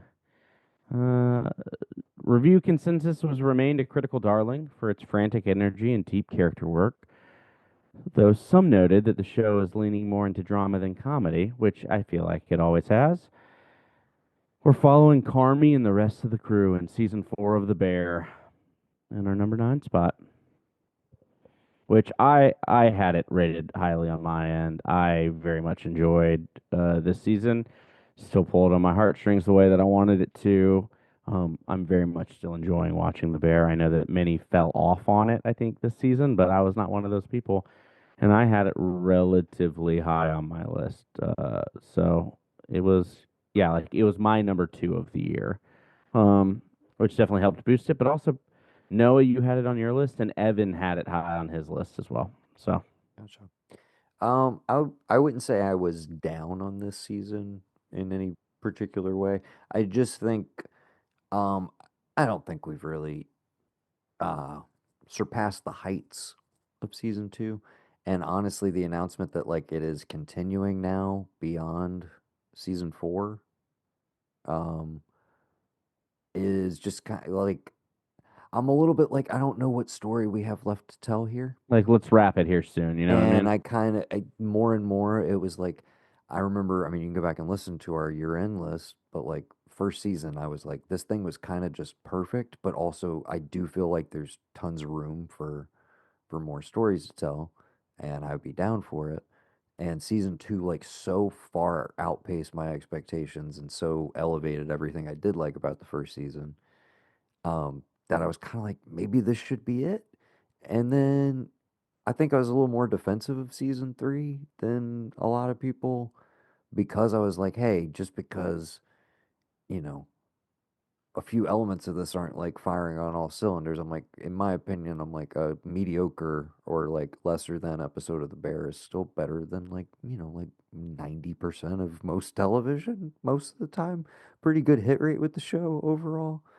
Uh, but yeah, I do think there's a little bit of a, we're going in circles, and some of that could be defended as like the characters are kind of going in circles. It's kind of true to life, but some of it is feeling a little bit tedious. But yeah, I thoroughly enjoyed. I thought uh, season four had a lot of great moments.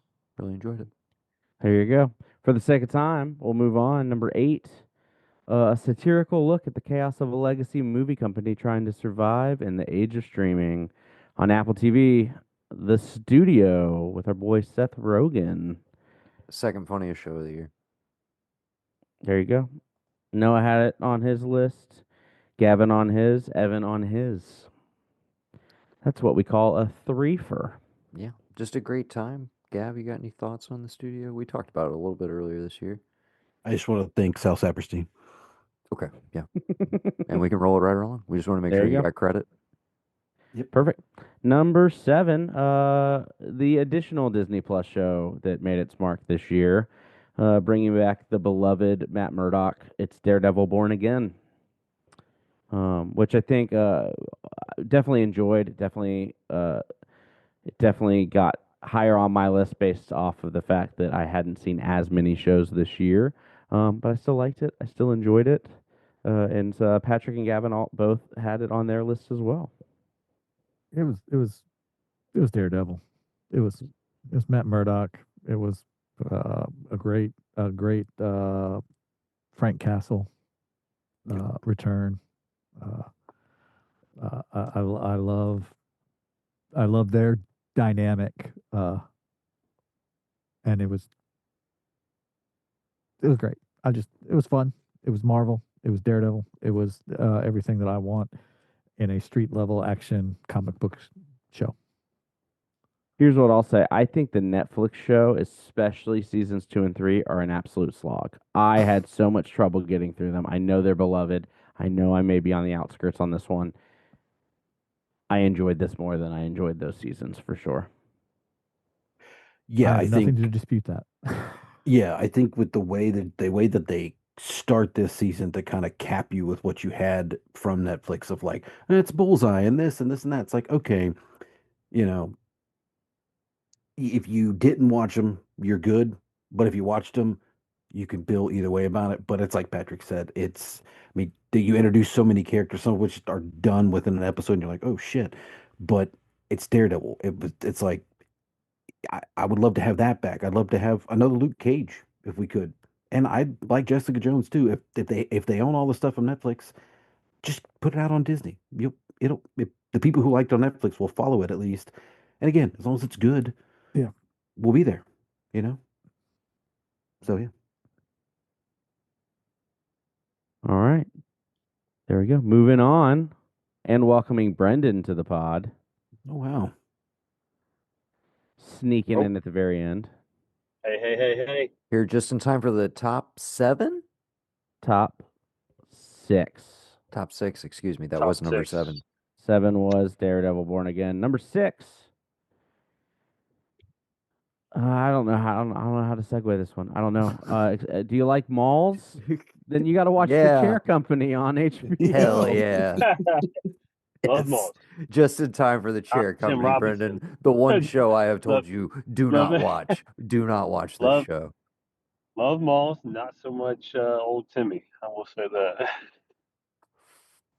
Tim Well, I mean, Robinson, one of the comedic geniuses of our time, yeah, gives you got to be us on its wavelength. gives us a half-hour comedy on HBO of all places, which I will say they have made an official statement when they renewed the show for the second season, several episodes before the finale.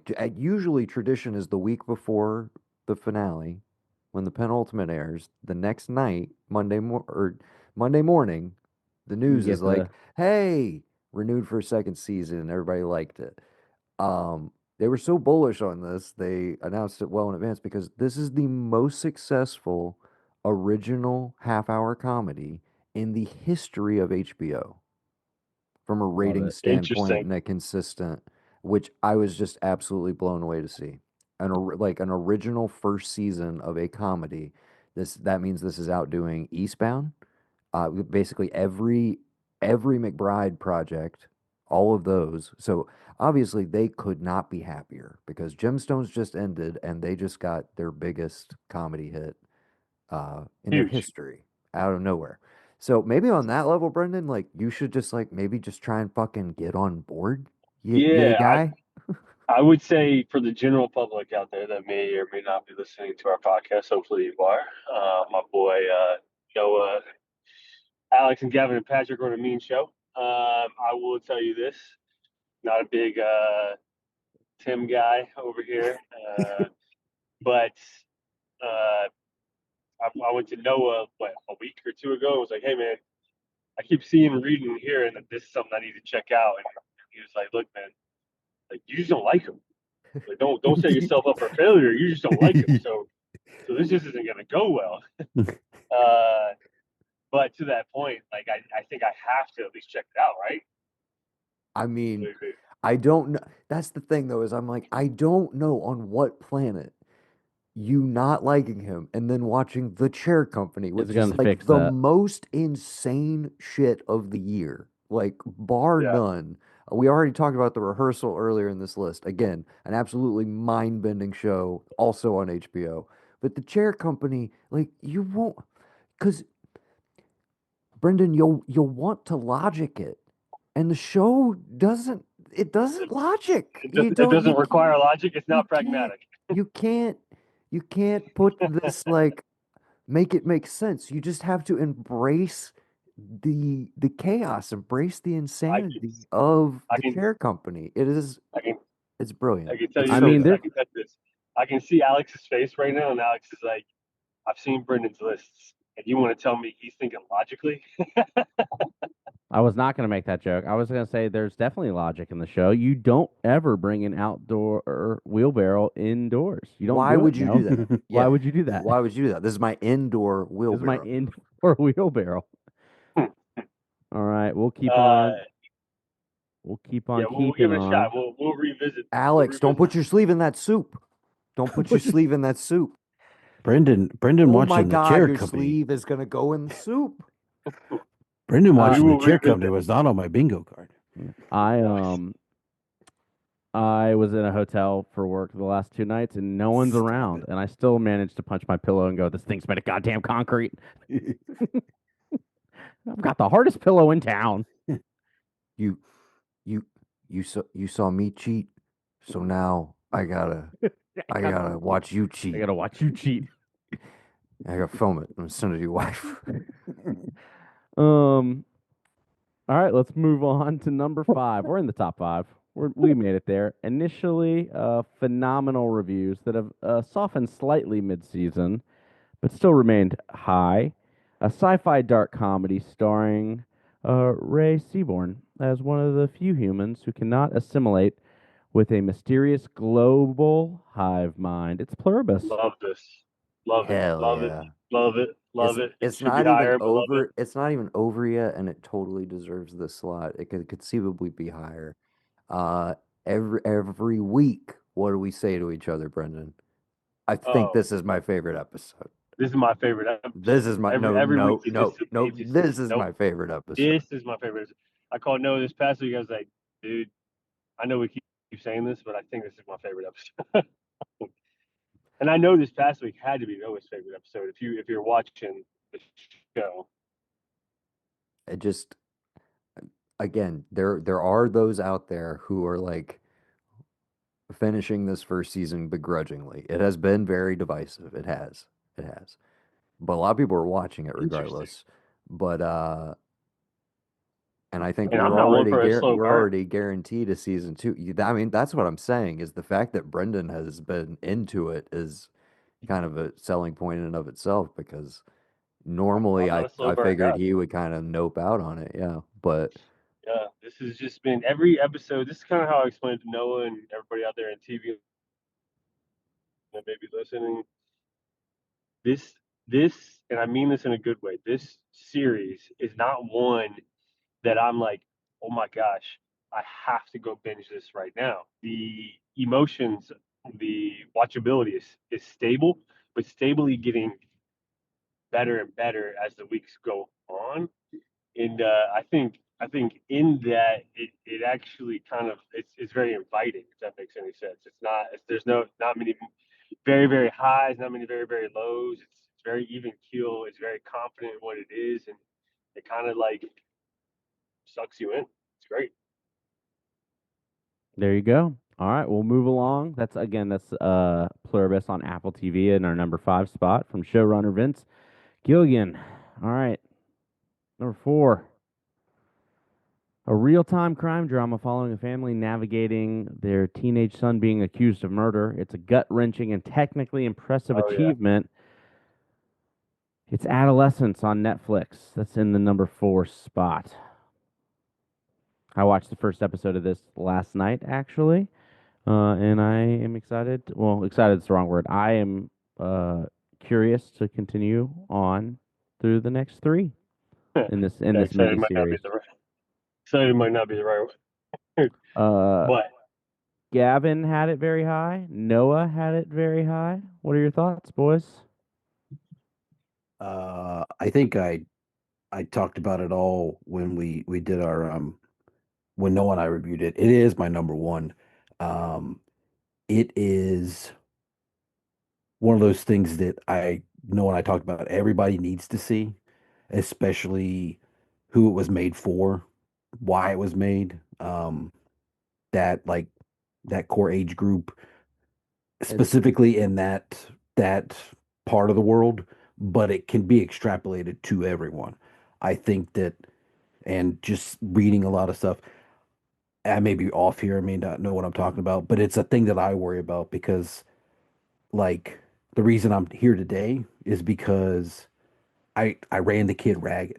He ran outside. He played with Meemaw and Big Daddy, and he played outside when he got home. So he's asleep. He passed out early.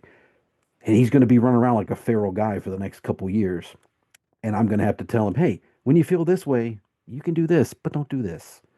And how am I? It's not me and him. When you get to the age that this kid is, it's not me and him and all of us here, Patrick, Brendan, all those, we're lucky that we didn't have to deal with the rest of the world. We dealt with our own little pockets of people in school, maybe on AOL, maybe on Facebook, but we didn't deal with the rest of the world looking at us and like informing us what we needed to do. And now that's the scariest thing is like no matter what I say to this kid, somebody else is going to be out there that will agree with him and tell him what he wants to hear and that it's okay to be this way and that way. And I know that that's going to be an uphill battle. And at some point, I'll sit him down when he's old enough and say, look, we're going to watch this. You've never seen anything like it before, but it's really important. And I need you to just watch it. I need you to tell me how you feel while you're watching it because we're going to talk about this. This is not something you're going to watch for fun, not something you're going to watch because, you know, I enjoy it and love it and think it's great. Technically, yes, one of nothing like it. But the subject matter is one that like it's it's terrifying to confront. And but I'm glad that it was done this way. I think the performances in it are perfect. And again, it's my number one. And I if you haven't seen it, watch it all. And I can't say you're going to be better for it when you do, but if you have any humanity and you do not cry at the last episode, I don't know what to tell you. There you go. I got nothing to add to that, brother. Yeah. That was beautiful. Moving on, that's Adolescence on Netflix in our number 4 spot. Number 3 follows a detective in a working class Pennsylvania town dealing with a new high profile case. Some would say that it is Ruffalo's best in class performance. It's on HBO. It's Task is our number 3 show for the ARK of E. And Very that's gonna be nice. a Noah, Gavin, Brendan, and Evan, elevated by the fact that Gavin, Brendan, and Evan all had it in its top 3. Oh, okay. And let me be very very fair here when I say I haven't finished yet, and I'm still pretty high and mighty on it. I think I just did number 5, so I've only got 2 episodes left. It's not like I'm Okay, so there's major spoilers that should not be discussed for Brendan for the last 2 yes, episodes. please do not because I still got 6 and 7 left. Oh, so I kind of you didn't see where the squid shows up. Okay. yeah, no, not yet. Word. I kind of wanted to I kind of wanted to make a reference what ship is he retroly from? real quick, if you don't mind, Alex. I did not think, and Noah and I had actually talked about this. I didn't think about adolescence when I was thinking about TV shows because I was thinking about more of like series opposed to Mini series. We should be clear, yeah, miniseries. limited series and So, miniseries count as well. if I could go back and redo my list for again for everybody there in TV land, adolescence would 100% be on there. No spoilers as into what happens, but episode 3 in adolescence is something that is I don't know, just it hits you. It hits you. That's all I can say. I It was hits you. telling Alex earlier, I was like, arguably the best acting of the year takes place in that episode. Oh my gosh, episode 3 is unreal. And except for one other performance that we're probably going to talk about here in a minute. but back on task. Anyways, Dude, You How got him. long? How long? How long have you been waiting to do that? Seriously. Dude, that was organic, and I'm proud of myself, to be honest. he purposefully went back to adolescence just so he could drop that as Just the punchline. If I was able to plan that, I'm smarter than I thought I was. Anyways, task, it's great. I don't know what I was waiting for. I have no idea. Again, no one knows what I like. He feeds me typically what I like. I was hesitant. I don't even know what the hell why I was hesitant, but I just didn't start it. And then I started it, and I was like, oh my gosh, I'm sold. This is great. I won't spoil because I don't know who all has and hasn't seen it. Love it. Twists, turns, who's stabbing who is good, who's bad. Another one of those ones. It's like the bad guy might be good and the good guy might be bad. And anyways, it's great. All Love it. right. And There you you have guys it. already know because you've already seen it. So I don't know what happens in 6 or 7. I'm sure you guys are like, oh no, that person's effed up. But nonetheless, Yeah, we got to talk. Definitely Yeah. hit me up whenever you finish it. But Yeah, let us know when you great, get to the squid part. It'll be great. great show. I was very very happy with and it. Ruffalo, dude. Anyways, love him. Yeah, no, Big Ruffalo, fan. dude. Sad dad all the way, dude. Love it. We do love when Ruffalo acts his ass off. We're a fan of it. Yeah. But that's the thing though. When that guy's really cooking is when it looks so effortless and it looks like he's I know. doing Yeah, 100%, absolutely dude. nothing. Fucking And 100%. you forget that it's like, oh shit. Oh, he is one of the best out there. He's great. Go ahead. Yeah. Yeah. Moving on to number 2. How'd it shake out? How'd it Yeah, shake out? how did it shake out? Well, I will say that we've listed one Star Wars show. It's time to list the second one. Baby. My number one, and arguably what I will say is the greatest piece of Star Wars live action that we've ever gotten. That's my personal hot take. It's Andor season 2 on Disney Plus is our number 2 show of the year according to the ARK of E, and I will tell you that everyone except for Brendan had it on their list. And I'm gonna tell you why whenever Alex is done. Sunshine, that's me. Number 1, Noah. Number 3, Patrick. Number 2, Gavin. It's down in the 6s or 7s. Evan, number 1 series of the year. Andor season 2. That's the one. That's the number 2 spot. I haven't seen it. I just haven't Oh. seen it, so I can't put it on there. Well, that would be that's fair. That's a fair response. That's the best response. See, hopefully the only. Patrick, why so high for you? And I don't know because it What do you say about perfection? I feel you. Like what is there to say about this show is impeccable in every aspect. I can't believe season 2 is as like I was like there's no way they can do season 1 again. And then then not only did they do it, they elevated it specifically with the structure. The mini chapter moving us up through time story arcs. Ingenious decision. Sorry. That's all I wanted to say. Thanks, No, Patrick. yeah, I no. really appreciated your insight. I was on just, that. I had to step in because he I was was like, lost because I was trying to it's bide him some time because I was like, how do you talk about perfection? Truly, what else do you want me to say about it? Like, it exemplifies Star Wars and not Star Wars storytelling at the same time. It this could be set in the rebels in Nicaragua. This could be anywhere. This could be set in the modern world. This could be set. It defies description because it is so universal and yet so Star Wars at the same time. I think it's one of those perfect moments where you get to say, "Oh, we are in a war," and it treats it as such, but with such a grounded and realistic nature that it's no longer about the Force and lightsabers, but it is about the people who don't have those mythical abilities navigating life under the Empire. And I think there's such hopefulness that exists in these stories and I think there's such moments of what happens when the little guy stands up to the machine, and I love it. I absolutely love it. I cried like a baby in moments. I think season 1 and season 2 are both 10 out of 10s. Yeah. Mhm. Just phenomenal storytelling. Yeah, it definitely captures like you're talking about. Just it's just looking at it from a side of Star Wars you've never seen. We got a little glimpse of that with Rogue One, and like, oh, this is a thing going on completely adjacent from this fantasy, like the Force and all that. This is like, I don't know, in a sense, it's like Alien, like the blue collar, like just the people under the thumb of this thing. You don't really know how bad the Empire was until you see like season one, and it's like, yeah, we heard the guy just got out. He's right back in the same day. Or they arrest Andor for just whatever and throw him in this thing, and they're just making you build shit. Well, we don't know what they're building, and the reveal at the end of what they're building. Oh shit!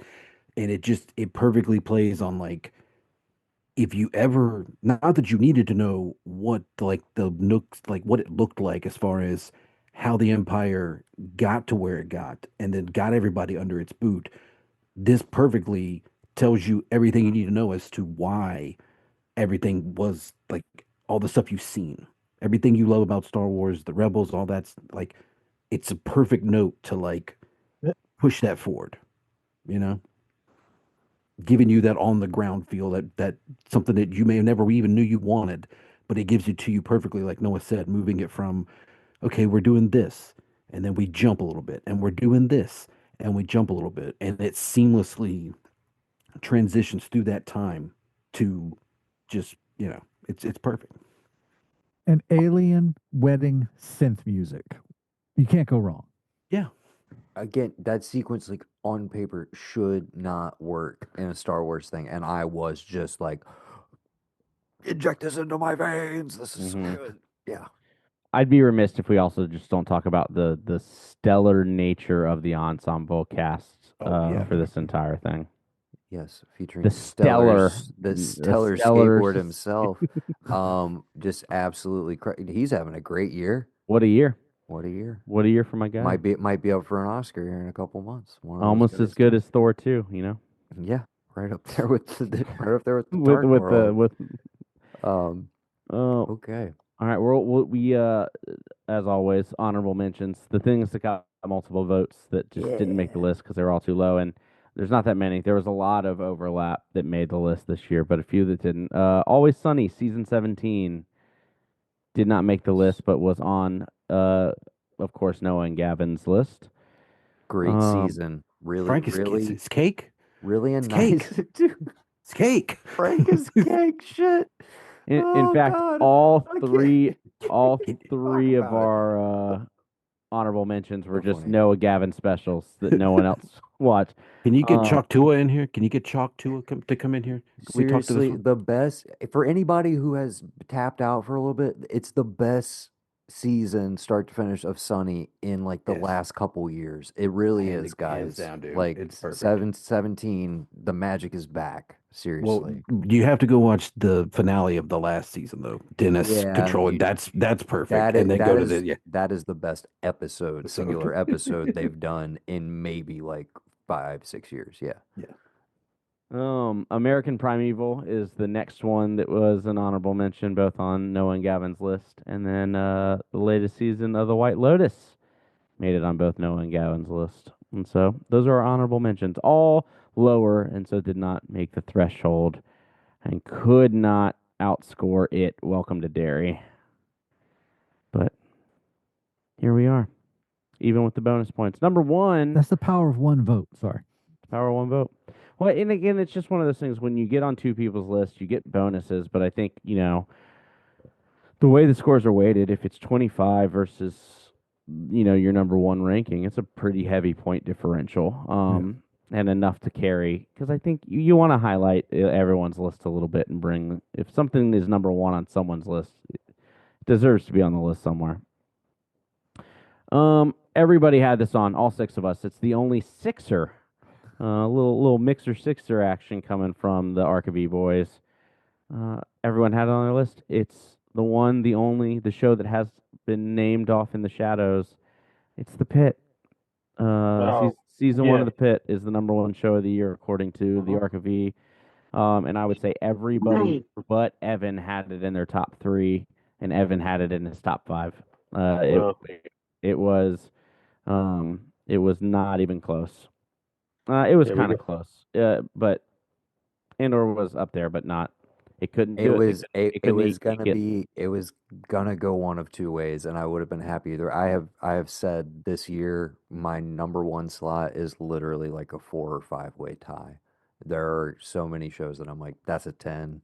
This is just I don't even know how to split hairs of what's what.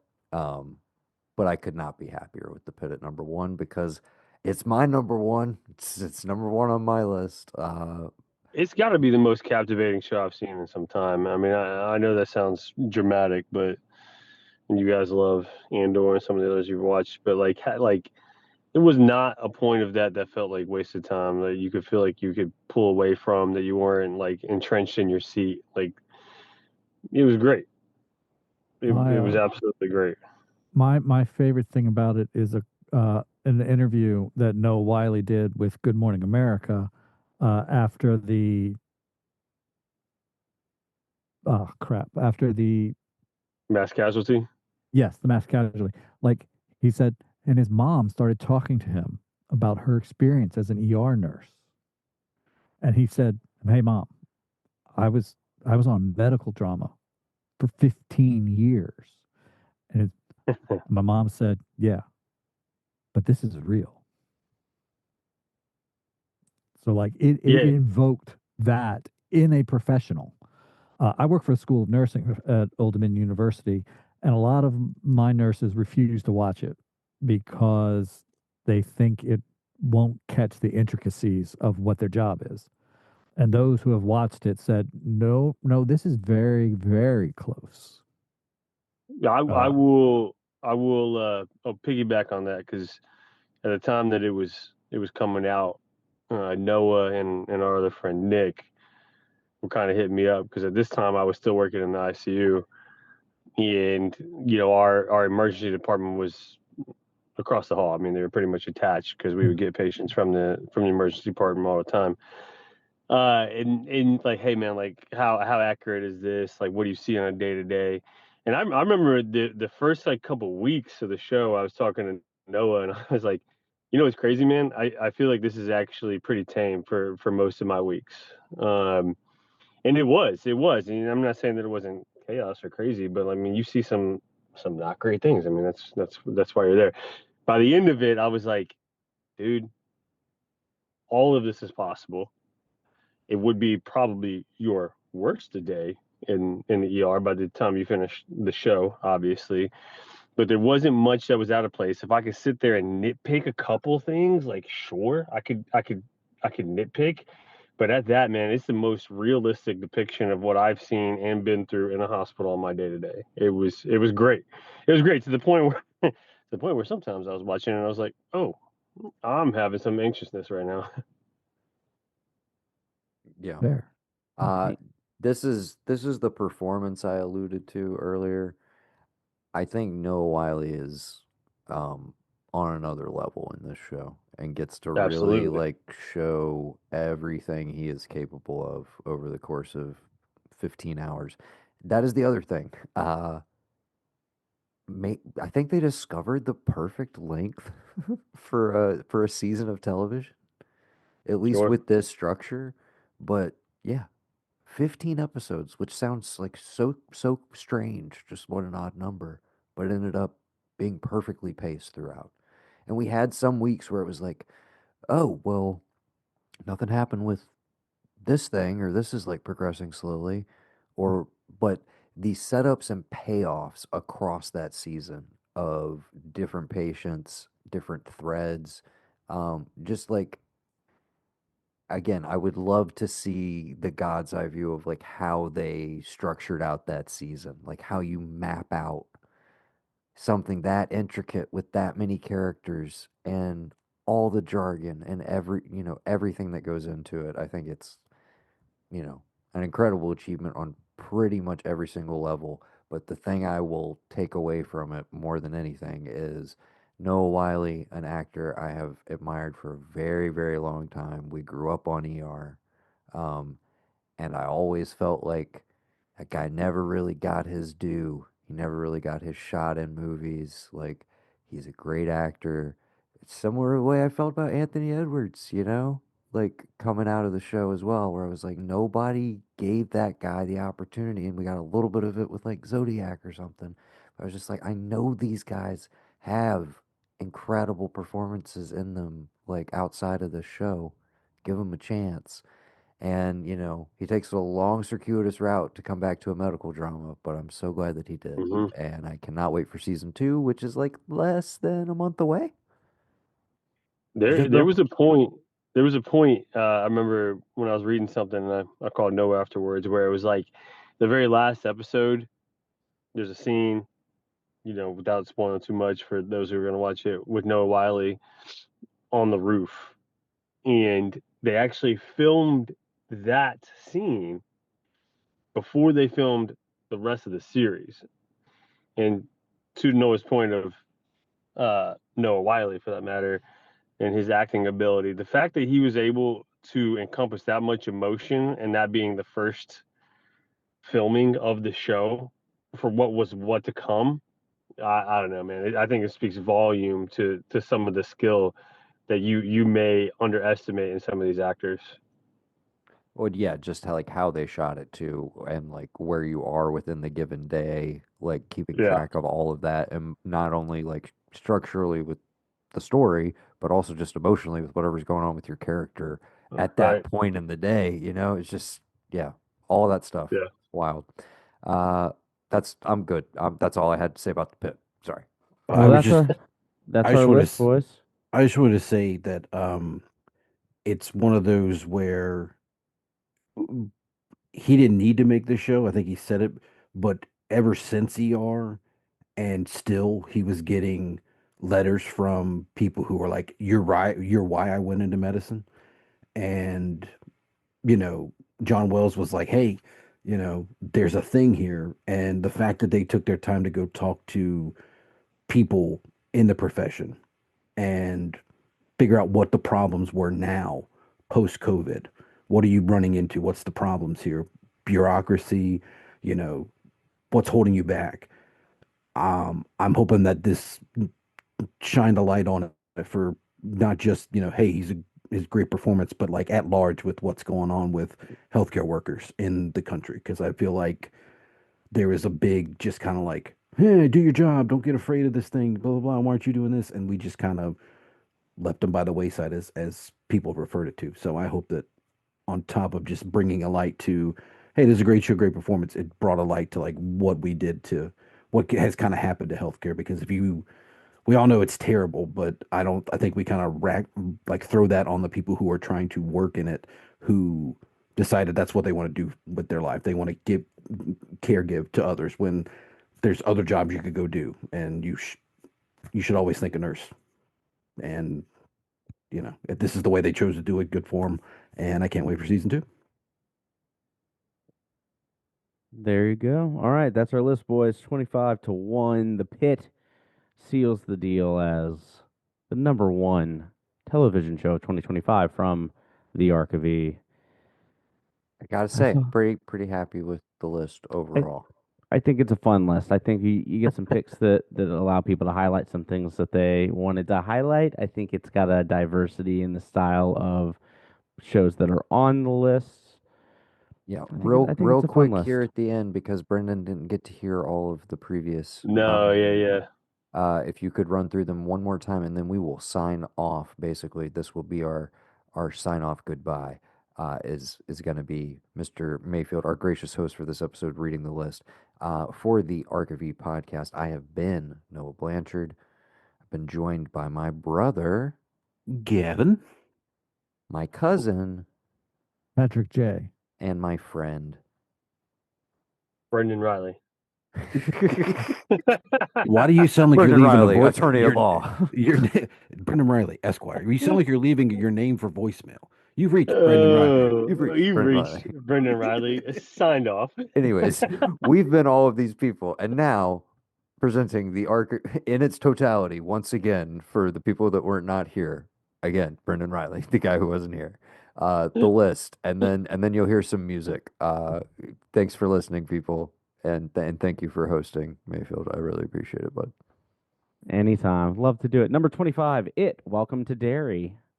Number 24, Department Q. Number 23, Black Rabbit. Number 22, Skeleton Crew, deservedly so. It's certainly a 2025 show. Number 21, Brendan Riley's Stick. Number 20, The Rehearsal. Number 19, Severance, Season 2. Number 18, Your Friends and Neighbors. 17 was Season 3 of 100-Foot Wave. 16 was The Beast in Me. 15 was Ironheart on Disney+. 14 was The Last of Us Season 2. 13 was Season 6 of Cobra Kai. Number 12, Alien Earth, Noah's favorite. Number 11, The Lowdown. Number 10, Stranger Things Season 5, currently Volume 1. Number 9, The Bear Season 4. Number 8, The Studio. Number 7, Daredevil Born Again. Number 6, The Chair Company. Number 5 is Pluribus. Number 4 is Adolescence. 3 is HBO's Task. Number 2 is Andor Season 2. And number 1, with a bullet, The Pit. And that's it, folks. You've been listening to what we've been watching for the year 2025. Yeah, I was waiting for you, Gav. It's all good. Oh, I thought you were going to say what we've been watching on television or streaming. Well, you could have come in and said any of those things, but that's usually the rhythm of it. But it's all good. Okay, but just do it in post. It's fine.